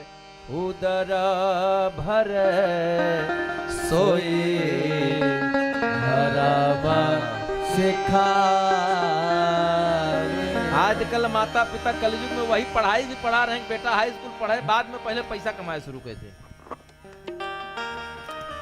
ज्ञान हो जाए ये जरूरी नहीं है, डिग्री हो जाए आज वो जरूरी है। इसीलिए बड़े बड़े अच्छे अच्छे अधिकारी जो हैं उनको अगर बैठा दीजिए महाराज तो 4 बात बोलेंगे तो 4 में 2-4 अड़बड़े होगी उनकी, क्योंकि बात करना भी उनको सही से नहीं आएगा, कैसे बैठना है ये तक नहीं आएगा, व्यवहारिकता तो बिल्कुल नहीं आती। ये मैकाले पद्धति की देन है। हमारे यहाँ जब गुरुकुल चलता था तो गुरुकुल में पढ़ाया जाता था कि प्रातः काल उठ के रघुनाथा अमात पिता गुरु नाम माथा था। जब से मैकाले बाबा कहन हाय बाय, बस ये दुइये हाथ में काम पूरा खत्म, एक हाथ से हाय और दूसर के से मम्मी हाय डैडी। पहले बाबूजी थे, पहले बाबूजी थे। इन शब्दों को बोलकर महसूस करिए, आत्मीयता लगती है। मतलब बोलने में ही महसूस होता है कि कोई अपना है। बाबूजी, अम्मा, माई, और अब यहीं से शुरू और यहीं मम्मी। अब तो थोड़ा और एडवांस हो गए, कहीं मॉम हो गए हैं। और डैडी थे बेचारे, डैडी तक तो ठीक था, अब डैडी से डैड हो गए। हाँ, खत्म कहानी, जाओ। मम्मी हो गई पुतला बांध के 10 दिन पहले, कहूँ 1000 बरिस पहले से बांधे पड़े हैं, सजो कर रख दिए, खराब नहीं होगा, मम्मी बना दिए हैं उसको। और उधर डैडी से डैड हो गए, जाओ काम खत्म। तो यह चीज हमको मिलेगा कहां, ये मिलेगा कहां? अब यहां इतने लोग बैठे हैं, अगर इतने लोगों में से किसी से कह दिया जाए कि अपने बेटे को गुरुकुल में डाल दो पढ़ने के लिए, चल रहा है, आज भी गुरुकुल चल रहा है। आजादी के बाद लगभग 36,000 ऐसे कुछ थे, अब आज हमें लगता है शायद 2.5 में आ गए। केहू के माई बाप से अगर पूछ देवल जाए कि अपना लड़का के तू बाबा जी बनई बा, तो कहे ना बाबा, वो सरकारी में चपरासी रही तो ठीक, बाबा न बनाए।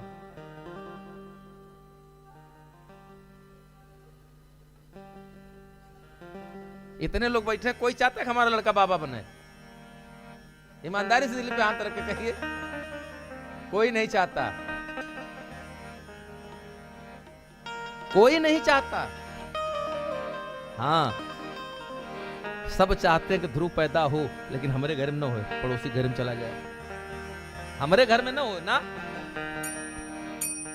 5 साल की आयु में ध्रुव भैया चले गए थे घर द्वार छोड़ के, ध्रुव बड़ा अच्छा लड़का था, माँ बाप का नाम रोशन कर दिया। बोले हाँ, लेकिन हमारे घर में ना हो तब ठीक, इनके घर में हो जाए। भगत सिंह सब चाहते हैं लेकिन अपने नहीं। तो सूत जी देखिए, संस्कार कहीं बाहर नहीं मिल सकता, संस्कार माँ देगी, संस्कार बुजुर्ग देंगे। आज कितने घर में बुजुर्ग हैं, शादी हुई नहीं कि बेटा बहू दिल्ली, अरे हम तो खुद देखे हैं, अपनी आंख से देखे हैं, यहीं लखनऊ में, इसी गोमती नगर में मैंने देखा है कि बेटा बहू अमेरिका में है, माँ बाप के मुर्दे को जलाने के लिए पैसा दिया गया है नगर निगम को कि आप इनका अंतिम संस्कार करवा दीजिए। मैं देखा हूं अपनी आंख से। ये सब मैकाले शिक्षा पद्धति की बात है। आप देख लीजिए, अक्सर बड़े बड़े अस्पतालों में माँ बाप की मिट्टी रखी रह जाती है, हफ्तों इंतजार में बेटवा आई हैं तो ले जी उन्हें फूकी हैं, अरे 3 दिन तो बर्फ में देख सुझा दल वैसे ही।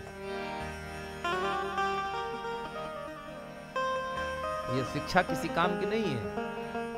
बच्चे के लिए संपत्ति देकर जाइए यह कतई आवश्यक नहीं है, बच्चे को धन छोड़कर जाइए कतई जरूरी नहीं है, 10 बीघा का प्लाट बनाकर जाइए जरूरी नहीं है। फिर बोले सबसे ज्यादा जरूरी है बच्चे के अंदर संस्कार छोड़कर जाइए। बच्चे के अंदर संस्कार छोड़कर जाएंगे तो 2 रुपया कमाएगा ना, तो आपका परिवार आप बड़े आराम से अपना पेट पाल लेगा और सम्मान इज्जत से। और संस्कार नहीं होगा तो 2000 रोज कमाएगा और संध्या किसी नाली में पड़ा मिलेगा। ये तब मिलेगा जब भगवान की कथा में आएंगे, सत्संग में रहेंगे, सत्य का साथ करेंगे, संतों के साथ उठेंगे बैठेंगे। क्यों? किसी संत ने कहा है कि अगर प्रकृति में, वातावरण में बसंत जब आता है तो प्रकृति का सौंदर्य निखर जाता है। जब बसंत का मौसम आता है तो चारों तरफ हरियाली, पीले पीले फूल, नए नए पत्ते हो जाते हैं ना। ठीक उसी तरह प्रकृति में बसंत के आने से प्रकृति का सौंदर्य निखर जाता है और समाज में संत के आने से संस्कृति का सौंदर्य निखर जाता है।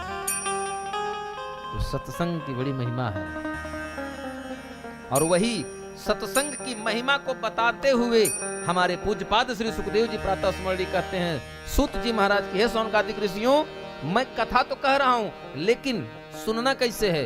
सावधान तया श्रुणु। सावधान तया श्रुणु यानी सावधानी पूर्वक सुनो। और सुनाए तो पहला शब्द क्या कहा? बोले ये संसार है, यहाँ मोह माया, ये नश्वर है। बोले हाँ नश्वर तो है, लेकिन सबसे बड़ी बात संसार की परिभाषा क्या है? बोले संसरत इति संसार, जो संसार जो परिवर्तित होता रहे, निरंतर बदलाव की स्थिति में रहे, जो खिसकता रहे, जो स्थिर ना हो, वही संसार। तो बोले ऐसे संसार में रह करके कथा सुनने की इच्छा है। और कौन सी कथा? बोले मैं वो कथा सुनाऊंगा जो गुरु शिष्य परंपरा से, आचार्य पद्धति से मुझे प्राप्त हुई, वो कथा सुनाऊंगा। और उन्होंने आरंभ किया श्रीमद् भागवत महापुराण की कथा। और आरंभ करने के बाद उन्होंने अपने पूज्यपाद गुरुदेव भगवान श्री सुखदेव जी को याद किया और सुखदेव जी को नमन वंदन करते हैं। आइए हम सभी लोग अपने अपने गुरु भगवान को याद कर लेते हैं, अपने अपने गुरुदेव को नमन कर लेते हैं। अखंड मंडलाकारं व्याप्तं येन चराचरं तत्पदं दर्शितं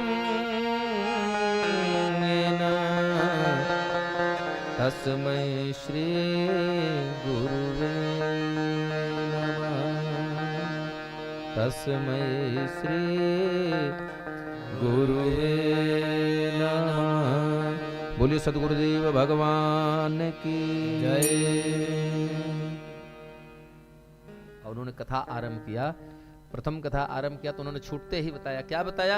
श्रीमद् भागवत महापुराण जो ग्रंथ है वो है क्या? बोले श्रीमद् भागवत महापुराण वो ग्रंथ है जिस ग्रंथ में ज्ञान भक्ति वैराग्य तीनों का एक जगह एक साथ दर्शन हो जाए, वो श्रीमद् भागवत महापुराण। बोले अच्छा। बोले दूसरा,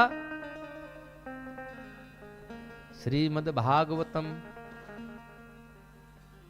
प्रत्यक्ष कृष्ण एव ही। ये श्रीमद् भागवत महापुराण है क्या? बोले श्रीमद् भागवत महापुराण जो है, ये श्रीमद् भागवत महापुराण भगवान श्री कृष्ण का प्रत्यक्ष अवतार है, वांगमयी अवतार। बोले कब मिला, ये कैसे हुआ? तो कागज पर लिपिबद्ध है।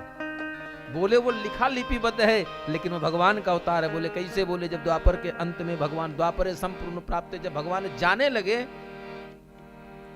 तो सबने कहा प्रभु आप चले जाएंगे, कलयुग आ रहा है, कैसे कल्याण होगा? तो भगवान ने अपना ही अंश, अपना ही तेज श्रीमद् भागवत महापुराण में छोड़ कर गए कि इसके दर्शन, स्पर्श, पाद सेवनम, स्मरणम, और अंत में अगर कुछ न कर पाते हैं, कुछ नहीं आता, छोड़ दीजिए महाराज, आत्मनिवेदना अपना लीजिए, समर्पित हो जाइए। भगवान तो ऐसो परम कल्याण करने बैठे हैं, क्योंकि यह श्रीमद् भागवत महापुराण की महिमा है। भक्ति ज्ञान विरागाणाम तत्वम यस्मिन तद भागवत। जहां श्रीमद् भागवत महापुराण ही एक ऐसा ग्रंथ है जहां ज्ञान, भक्ति और वैराग्य तीनों का दर्शन एक साथ और बड़े सरलतम ढंग से हो जाए, जो तीनों की प्राप्ति करा दे, वही श्रीमद् भागवत महापुराण है। बोले अच्छा, भाग के कहे ते भाग खुल जात भगतन के,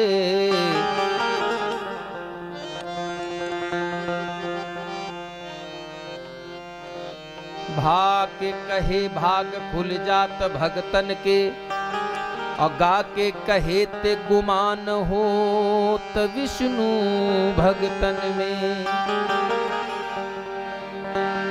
और भा कहने से भागवत के भा शब्द 4 अक्षर है, भा ग व और त।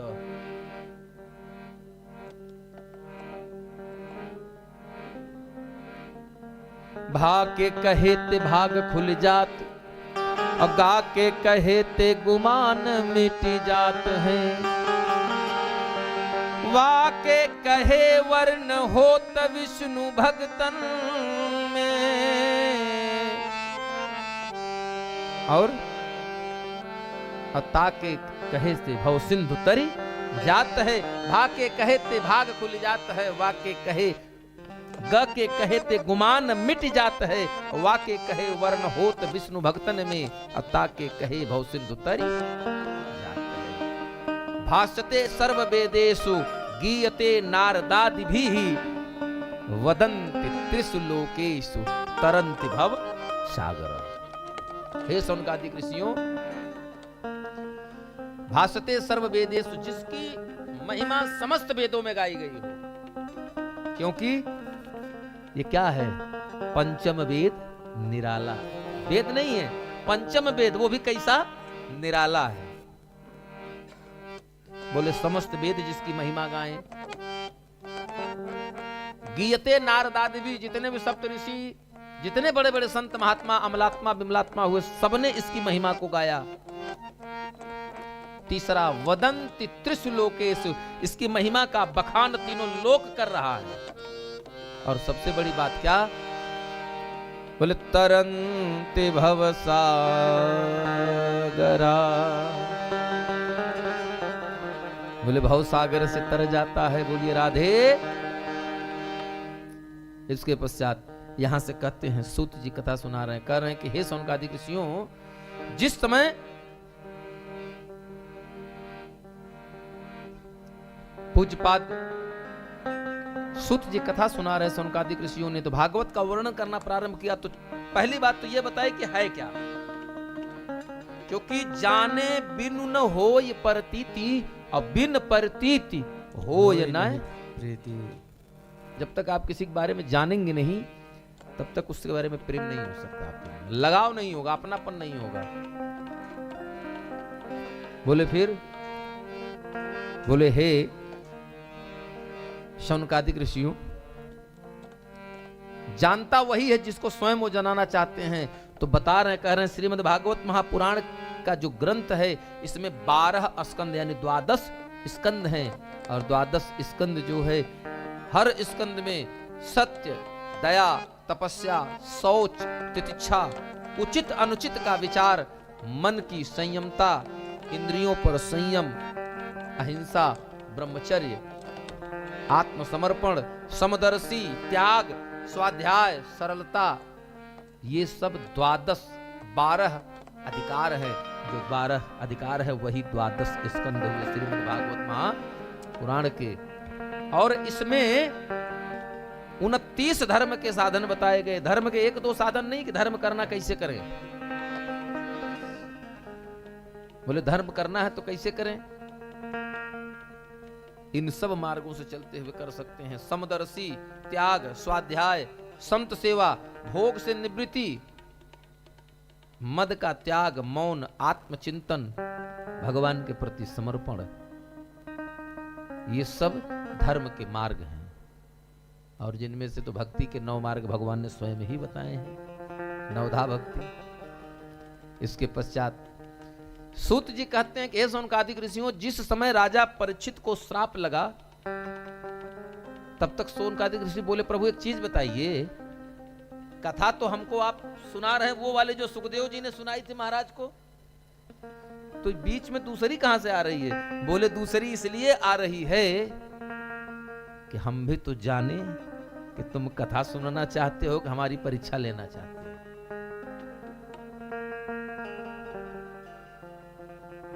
क्योंकि पूछे कोई कुछ और शुरुआत कहीं से करिए, अगर वो बार बार टोका टाके शुरू कर दे महाराज हम तो वो पूछे थे, तो ये पक्का जान लीजिए को पूछने वाला नहीं, परीक्षा लेने वाला है। वो आपका अंदाज लेने आया है कि जानते कहां तक हैं, कितना पानी में बैठे हैं।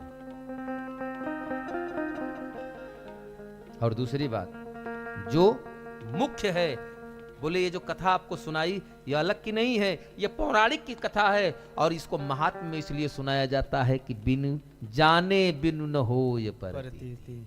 जब तक महात्मा यानी किसी के बारे में आप नहीं जानेंगे तब तक उसके लिए आपके मन में कोई जगह नहीं बनेगी। शंकर जी ऐसे देवता हैं जो ऐसा कोई घर नहीं है जहां शंकर जी की एंट्री ना हो। एक घर बताइए जिस घर में भगवान की पूजा न होती हो। किसी घर में हनुमान जी की होगी तो किसी में शंकर जी राम जी की होगी, किसी में काली मैया की पूजा होगी तो किसी में दुर्गा माई की होगी। काली मैया की मूर्तियों नहीं मिलेगी। लेकिन एक घर व्यक्ति बच सकता है, लेकिन घर नहीं बचेगा जिस घर में बाबा भोलेनाथ की मूर्ति न मिले। जानते हैं क्यों? धन धन भोला नाथ की तेरी कमती नहीं खजाने में, और 3 लोक बसती में बसायो प्रभु, लेकिन आप बसे बिराज। सब जानते हैं जो तप करे कुमार तुम्हारे, जो तप कराए कुमार तुम्हारे, भावे हूँ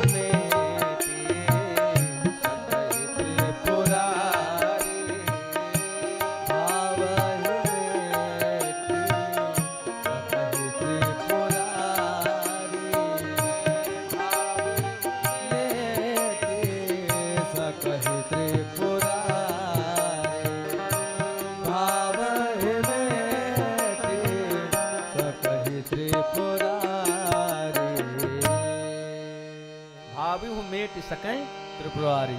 काहे? बोले जल के चढ़ाए से निहाल कर देते हैं, गाल के बजाए जमपुरी से उबार ले देते हैं। अब कथा दूसरी तरफ भाग जाएगी।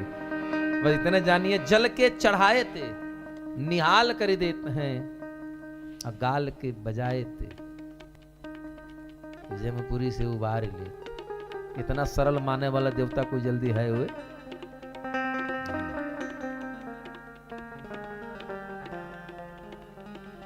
इसलिए बोले जानना जरूरी है, इसलिए महात्मा की कथा सुनाई जाती है। आइए हम आपको यहीं से शुरू करते हैं महात्मा की कथा। और बोले सुखदेव जी, सूत जी बोले हे राजन, हे शौनकादिक ऋषियों, जब राजा परीक्षित को श्राप लगा और समग्र ऋषियों के बीच में पूज्यपाद श्री सुखदेव जी भगवान का आगमन होता है और पावन कथा का आरंभ किया, उसी समय सुधा कुंभ गृहीत्वैव देवास्तत्र समागन सुधा कुंभम गृहीत्वैव। जैसे कथा का अमृतपान शुरू हुआ, जैसे मंगलाचरण हुआ, एक भजन हुआ, तब तक इंद्रदेव आदि देवता लिए पहुंच गए। क्या लेकर पहुंचे? अमृत वाला कलसा भाई, पूरा लेकर पहुंच गए।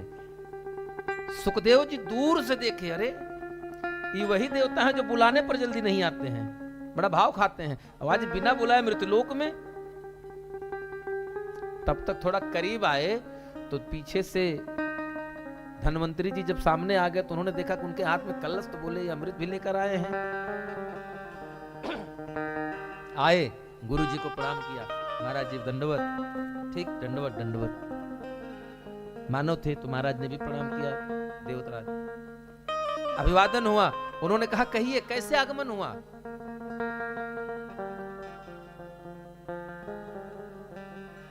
अब देवता कुछ बोले, उसके बीच में महाराज सुखदेव जी के मन में एक बात घूमी कि ये वही देवता हैं, ये अमृत का कलश लेकर यहां आ गए। उस समय तो मांगने पर भी नहीं दिया। बोले किस समय? सबके मन में जिज्ञासा बढ़ी ना। बोले उस समय तो मांगने पर नहीं दिया। बोले किस समय? बोले जब गरुड़ की माता वनिता उसी की अपनी बहन कद्रू की दासता से मुक्त कराना था, उसकी गुलामी से मुक्त कराना था, बंधन मुक्त कराना था, तब उन्होंने नहीं किया। अमृत मांगने पर नहीं दिया, जबकि गरुड़ जी मांगने गए थे और भगा दिया। तो गरुड़ ने कहा देखिए दीजिए, चाहे प्रेम से लेंगे चाहे जबरदस्ती, कलश तो मैं लेकर जाऊंगा। क्यों? क्योंकि मुझे मेरी मां को बंधन मुक्त। और गरुड़ जी इतने बलवान हैं कि अकेले गरुड़ जी ने देव सभा में सभी देवताओं को पराजित किया, और पराजित करके महाराज अमृत का कलशवा लेकर चल पड़े।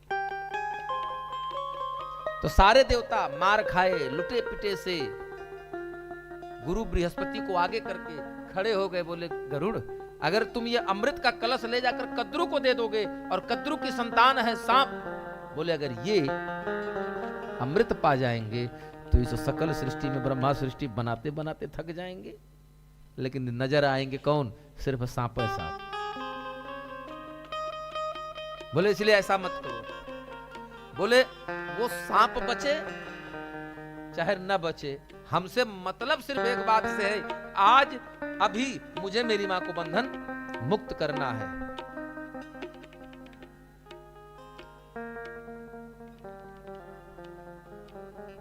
बोले इसका कुछ रास्ता निकालते हैं। बोले रास्ता आप निकालो, क्योंकि मुझे अब इस समय कुछ समझ में बात आ नहीं रही। बोले कैसे? बोले आज मुझे बिल्कुल वैसे दिख रहा जैसे अर्जुन को मछली का आंख। तो सारे देवताओं ने मिल करके देवगुरु बृहस्पति ने रास्ता निकाला। क्या?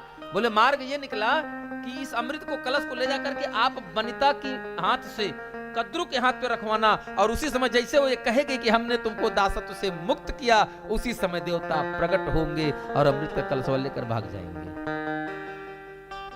और हुआ भी ऐसे। ये देवता उस समय तो मांगने नहीं दिए। सुखदेव जी कहते हैं स्वकार्य कुशला सुराह, ये जो देवता हैं स्वार्थी हैं, इनको अपना काम कराने में बहुत चतुर है। ये आया है कुछ स्वार्थ लेकर के, और तब तक इंद्र जी बोल दिए। बोले गुरुदेव, महाराज परीक्षित को मृत्यु का भय है, इसलिए सप्त साप्ताहिक भागवत महापुराण की कथा सुना रहे हैं, तो क्यों ना इनको मृत्यु के भय से मुक्त कर दिया जाए। जो मुक्त करने वाली दवा अमृत है वो हम इनको पिला देते हैं। अब इस कथा को आप हमें लेकर के अमरावती में दान कर दीजिए। इस कथा का दान स्वर्ग के लिए कर दीजिए। आपको हो सकता है आश्चर्य हो कि देवराज इंद्र को सुखदेव जी ने डांट कर भगा दिया, दुत्कार कर भगा दिया, दूर चले जाइए इस परिक्षेत्र से। क्यों? बोले ये कथा कैसी है? कांच किरिच बदलेते ले ही। बोले इतने स्वार्थी, इतनी स्वार्थ सिद्धि के भाव तुम्हारे मन में कि तुम हीरे के बदले साधारण शीशे का टुकड़ा लेकर के आए हो, और चाहते हो कि मैं हीरा तुमको दे करके वो तुम्हारा वाला कांच लेकर रख लूं। यह संभव नहीं है। और डांट करके भगा दिया, वापस चले गए। तब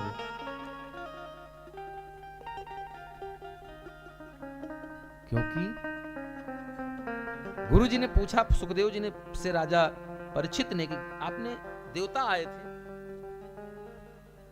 क्यों नहीं की? यह पूरी कथा सुनी सूत जी के मुखारबिंद से सौनकादिक ऋषियों ने पूछा, प्रभु दिया क्यों नहीं? कथा ही तो मांग रहे थे, सुनाना था, सुन लेते। जैसे एक जजमान परीक्षित जी, वैसे 2 जजमान और बैठ जाते।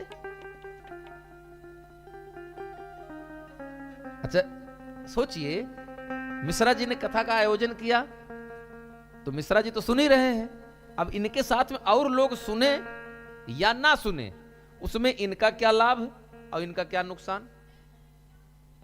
न लाभ है। वो जैसे मंथरा ने कहा ना, को नृप होई हमई का हानि, चेरी छाड़ी न होबै। मेहनत व्यास जी उतने कर रहे हैं, सुखदेव जी। अरे देवता भी सुन लेते कथा तो क्यों, क्या बिगड़ जाता उनका? भाई बोलना तो उतने था ना। अब ऐसा तो है ना कि आपको सुनाने के लिए हम ये किसी लोग 3 बार बोलेंगे, उनको सुनाने के लिए फिर 3 बार बोलेंगे। तो सौनकादिक ऋषि ने कहा, प्रभु ये बात तो ठीक नहीं लगी महाराज जी की, इतने विद्वान थे, बताइए कथा सुना ही रहे थे, अरे वो भी सुन लेते तो क्या बिगड़ जाता? बोले ना, कथा की मर्यादा ये नहीं कहती है। बोले सुखदेव जी ने उनको कथा का दान नहीं दिया, यह बात तो समझ में दिख रही है, लेकिन क्यों नहीं दिया, बात यहां है। तो बोले क्यों नहीं दिया? अभक्ताश्च विज्ञायना ददौ सकृतामृतम् श्रीमद्भागवती वार्ता सुराणाम अपि दुर्लभा। बोले कोई साधारण कथा थोड़ा है कि किसी को दे देंगे हम। हाँ बाजार लगी है, आओ 2 रुपया आरती में डालो, कथा सुन के चले जाओ। बोले ना। बोले फिर? बोले ये कथा है, और कौन सी? श्रीमद् भागवती वार्ता, यह प्रत्यक्ष भगवान की वाणी है। बोले इसका दान नहीं करना चाहिए, इसको सबको नहीं देना चाहिए। बोले ना। बोले फिर किसको दें? अभक्तास न ददौ, जिसके मन में भगवान के प्रति भक्ति ना हो, जिसके मन में व्यासपीठ के प्रति समर्पण ना हो, श्रद्धा ना हो, कथा के प्रति मन में भाव ना जग रहा हो, ऐसे भक्त को, ऐसे श्रोता को कथा का दान नहीं करना चाहिए। सूत जी कहते हैं अभक्तास न विज्ञाय, वो कितनों मांगे लेकिन न विज्ञाय, इसके बारे में ज्ञान मत दो। सा कथा मृतम, क्योंकि ये श्रीमद् भागवती वार्ता, अब इतने से समझ लो कि सुराणाम अपि दुर्लभा, ये देवताओं के लिए भी दुर्लभ है। तो हम तो बड़ी खुशकिस्मत है कि मृत्युलोक में जन्म मिला है, और कहीं न कहीं कुछ 1-8% श्रद्धा भी है, इसलिए हमको कथवा सुनने को मिल जाती है। क्यों? क्योंकि इसमें 18 पुराण, 4 वेद, 6 शास्त्र, उपनिषद, निषद, सबका सार मिलाकर के, सबका निचोड़ एक ग्रंथ में कर दिया। कितने श्लोक में? मात्र 18,000 श्लोक। अच्छा, बोले इसका महत्व? श्रीमद् भागवतम नामम पुराणम लोक विश्रुतम शृणुया श्रद्धया युक्तो मम संतोष कारणम। बोले श्रीमद् भागवत महापुराण नाम का एक ग्रंथ है, जिसके, अच्छा भगवान का वांगमय अवतार है, तो यह बात भगवान स्वयं ब्रह्मा जी से कहते हैं। जब ब्रह्मा जी को संतोष हुआ कि सुनया, सुनने से, कैसे? श्रद्धा सहित। तो क्या हुआ? मम माने मेरे, संतोष कारणम। अब बताइए भगवान को भी कथा संतोष दे रही है, कैसे संभव? देवता को तृप्त करने का 2 ही मार्ग है। अगर भगवान को तृप्त करना है तो उसका मात्र 2 है। क्या? अपने दरवाजे पर आया हुआ कोई भी जात से नहीं, कर्म से ब्राह्मण। आप उसको भोजन कराइए तो ये मगर ब्राह्मण तृप्त है तो मान लीजिए कि आपसे उस दिन ठाकुर जी तृप्त हो गए। दूसरा, इसीलिए इन वेद जो है ना, आगे मिलेगा, वेद जो है हमेशा एक था। वेद कभी चार नहीं हुआ करते थे, वेद एक थे। लेकिन व्यास जी को जब असंतोष हुआ, आगे कथा मिलेगी, नारद जी ने उनको बताया और उन्होंने इसको चार भाग किया। चार भाग करके चार संतों को दे दिया, क्योंकि जानते थे। और पांचवा वेद बना इतिहास और पुराण। जो 5 वेद बने इधि से, इसलिए 5 कर दिया गया कि कलयुग में आदमी की बुद्धि बौद्धिक स्तर कम होगा, याददाश्त कमजोर होगी, तो पंचहोत्र नहीं कर पाएगा। और पंचहोत्र नहीं कर पाएगा तो जीवन में मानव योनि पा करके भी वो मानव योनि पाने के बाद भी उसका जीवन निरर्थक गया। बोले फिर बोले भगवान कैसे सुनते हैं? दूसरा रास्ता, बोले दूसरा रास्ता यज्ञ, आहुति। हम लोगों ने देखा है, पहले हम लोगों के यहाँ घरों में जब खाना बनते थे तो कंडे की आग पर घी, गुड़, अगर जिस दिन चावल बना है तो नहीं तो घी, गुड़ और रोटी की कम से कम 5 आहुतियां गायत्री मंत्र से डाली जाती थी, अगयारी की जाती थी। यज्ञ के द्वारा हम देवता को तृप्त करते हैं। किसी ब्राह्मण कर्मकांडी या किसी वास्तव में भूखे गरीब जरूरतमंद को तृप्त होने तक भोजन कराया जाए तो मान के चलिए परमात्मा हमारे तृप्त हो गए। इसका फल नित्यं भागवतम यस्तु पुराणं पठते नरः प्रत्येक अक्षरं भक्तिर्यस्य कपिलादानजं फलम। एक श्लोक को पढ़ने का, नित्यम भागवतम यस्तु पुराणम पठते नरः, जिनके घर में नित्य प्रति श्रीमद् भागवत महापुराण के या किसी भी पुराण का एक भी श्लोक का गायन श्रवण होता है, उस घर में प्रत्येक अक्षरम, उस श्लोक में जितने अक्षर होंगे प्रत्येक अक्षर का भाव सहित गायन आपको एक एक कपिला गाय दान करने का फल प्रदान करता है। बोलिए राधे। हम करते क्या हैं, बढ़िया ग्रंथ गए, अयोध्या गए, गीता प्रेस से खरीदा, आयन पहले तो 4-6 दिन उसको बाहर बरामदे में रखेंगे। देखो अब गए थे वृंदावन, बढ़िया लगा, भागवत महापुराण ले आए हैं डोंगरे जी का, अब इसको थोड़ा पढ़ेंगे। अब बीच में एक ठो पन्ना रख देंगे यहीं, अब वो 3-4 महीना बाद जब आएंगे तब भी पन्नवा यहीं मिलेगा।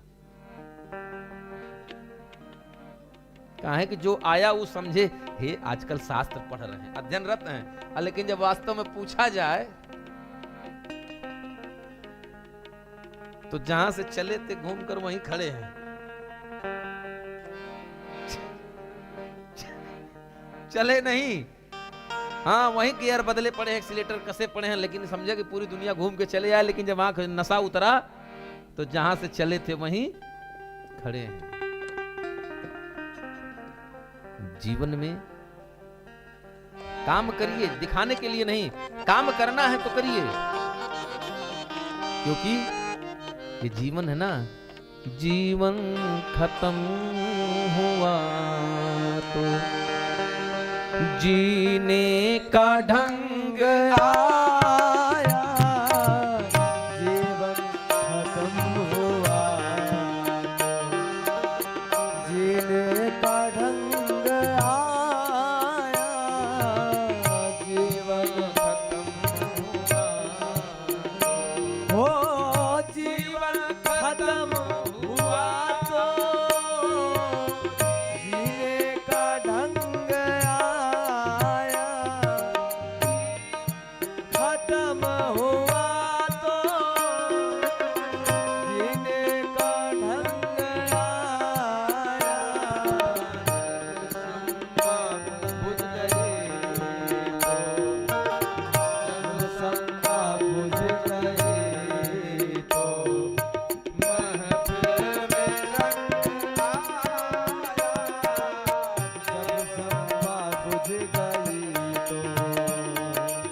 महफिल में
कितना बड़ा सूरमा हो, एक समय ऐसा लड़ाई होता है उसको हथियार डाल देना ही पड़ता है, और डाला ना डाला जबरदस्ती सरेंडर करवा लेंगे सब।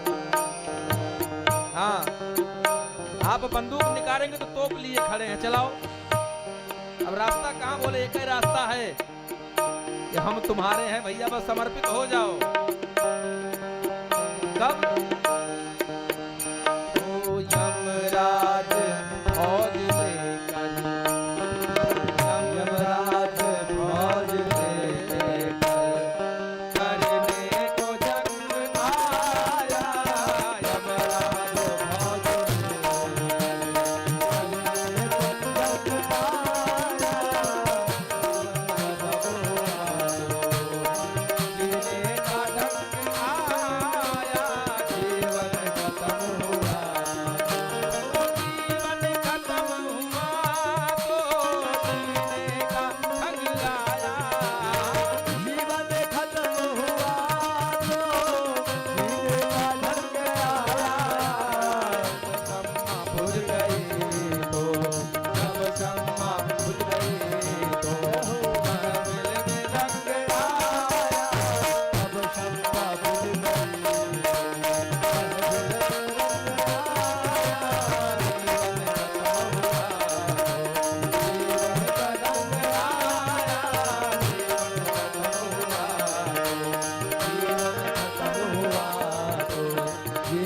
खत्म हुआ, जीवन खत्म हुआ, जीने का ढंग आया। कब? जब सम्मा बुझ गई तो महफिल में रंग आया, जब मन खत्म हुआ तो हाँ, जीवन खत्म हुआ तो जीने का ढंग आया। सूत जी कहते हैं, कैसे उनका आदि ऋषियों, भगवान के महात्म की कथा, इसीलिए महात्म की कथा किसी भी पुराण के, किसी भी ग्रंथ के कथा का आरंभ जब भी होता है तो प्रथम दिन इसीलिए महात्म की कथा सुनाई जाती है कि हम उस ग्रंथ के महत्व, उस ग्रंथ के बारे में जान लेंगे, तब हमारे मन में श्रद्धा बढ़ जाएगी। आपके यहाँ कोई महाराज जी आ जाएं, अब आप उनको नहीं जानते, अब चाहे यहाँ से यहाँ तक तिलक लगाए हों और चाहे पूरा देह हनुमान जी की तरह रंग डाले हो चंदन से, मन में कोई भाव नहीं बनेगा। लेकिन कोई एक जानने वाला व्यक्ति लेकर के आए और कहते, करे अयोध्या से आए हैं और कनक बिहारी सरकार के महान महान पुजारी जी हैं, फिर देखिए महाराज हैं? बिछ जाएंगे चरणों में, बिछ जाएंगे आप भाव से, प्रेम से समर्पित हो जाएंगे। क्या पाएं और क्या खिला दे, क्यों? क्योंकि कनक बिहारी सरकार के पुजारी जी आए हैं। भाव बन जाता है, किसी के बारे में जानने के बाद अपने मन में उसके प्रति प्रेम, उसके मन में श्रद्धा जागृत हो जाती है। आइए आज हम लोग कथा को यहीं विराम देंगे। कल ज्ञान भक्ति वैराग्य और आत्मदेव की पावन कथा का दर्शन करेंगे। शेष आगे जहां तक ठाकुर जी की इच्छा होगी, हम चाहेंगे कि जजमान जी सामने आ जाएं और आरती प्रज्वलित करके सामने ही नीचे पकड़ा दीजिए और बारी बारी से आरती करते रहेंगे सभी लोग। हमें राम राम कहना है जब तक रहना है, हमें राम राम कहना है जब तक रहना है। राम रामा बोलो राम रामा, राम राम बोलो राम राम, राधे श्याम बोलो राधे श्यामा, राधे श्याम बोलो श्यामा श्याम। यही गाते ही यही गाते ही रहना है जब तक रहना है, हमें राम राम।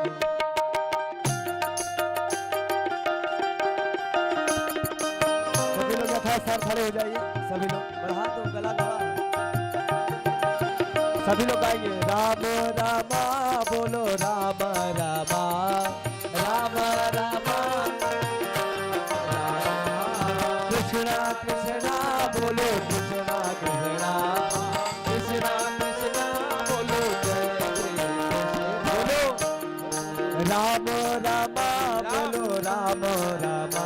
एक लोग राम राम बोलो इको डालो यार कृष्णा कृष्णा बोलो कृष्णा कृष्णा इको यही खाते ही रहना है जब तक रहना है यही गाते ही रहना। श्री भागवत भगवान की है आरती पापियों को पाप से है तारती। श्री भागवत भगवान की है आरती पापियों को पाप से है। ये अमर ग्रंथ ये मुक्ति पंथी ये पंचम वेद निराला नव ज्योति जगाने वाला। ये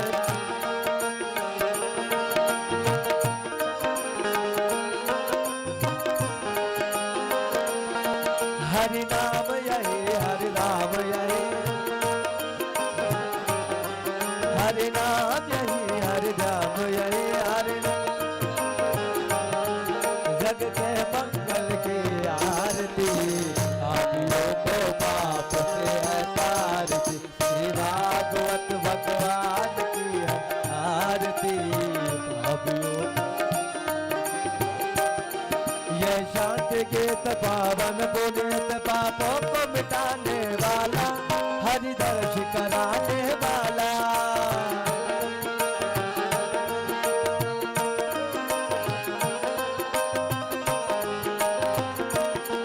ये शांति गीत पावन पुनीत पापों को मिटाने वाला हरि दर्श कराने वाला। ये शांति गीत पावन पापों को मिटाने वाला। ये सुख करणी ये दुख हरणी ये सुख करणी ये दुख हरणी। श्री मधुसूदन की आरती पापियों को पाप से है तारती। श्री भागवत भगवान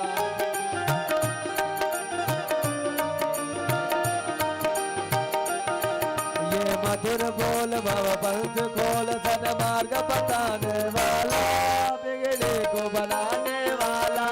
ये मधुर बोल भव सन मार्ग बताने वाला बिगड़े को बनाने। सिया राम यही घनश्याम यही प्रभु राम यही घनश्याम यही जग के मंगल की आरती पापियों को पाप से है तारती। भागवत भगवान की है आरती पापियों को पाप पापियों को पाप से है तारती पापियों को पाप से। पूर्ण गौरम करुणावतारम संसार सारम बसंतम हृदयारविंदे भवं भवानी सहितं भवामि। देव माता स पिता त्वमेव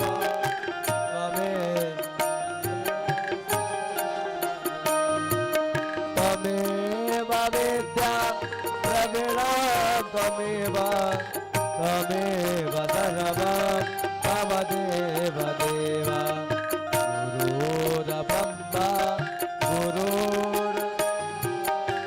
गुरुर्देवो महेश्वरा गुरुर्साक्षात् परम ब्रह्म तस्मै श्री गुरुवे नमः।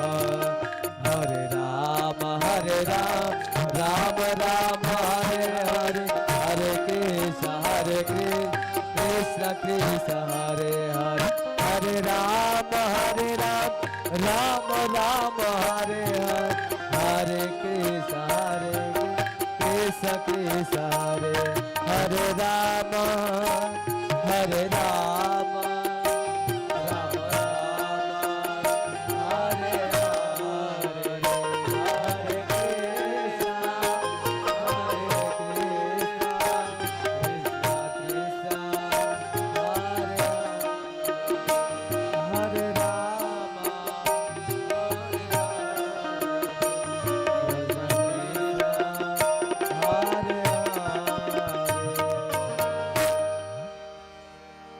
और अपने स्थान पर प्रदक्षिणा कर लीजिए 3 बार। हाँ, उसके बाद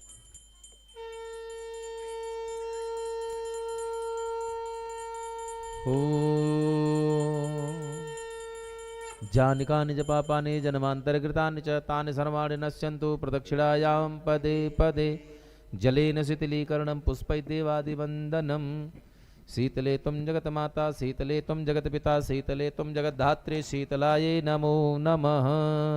उसी में से एक फूल ले लीजिए हाथ में।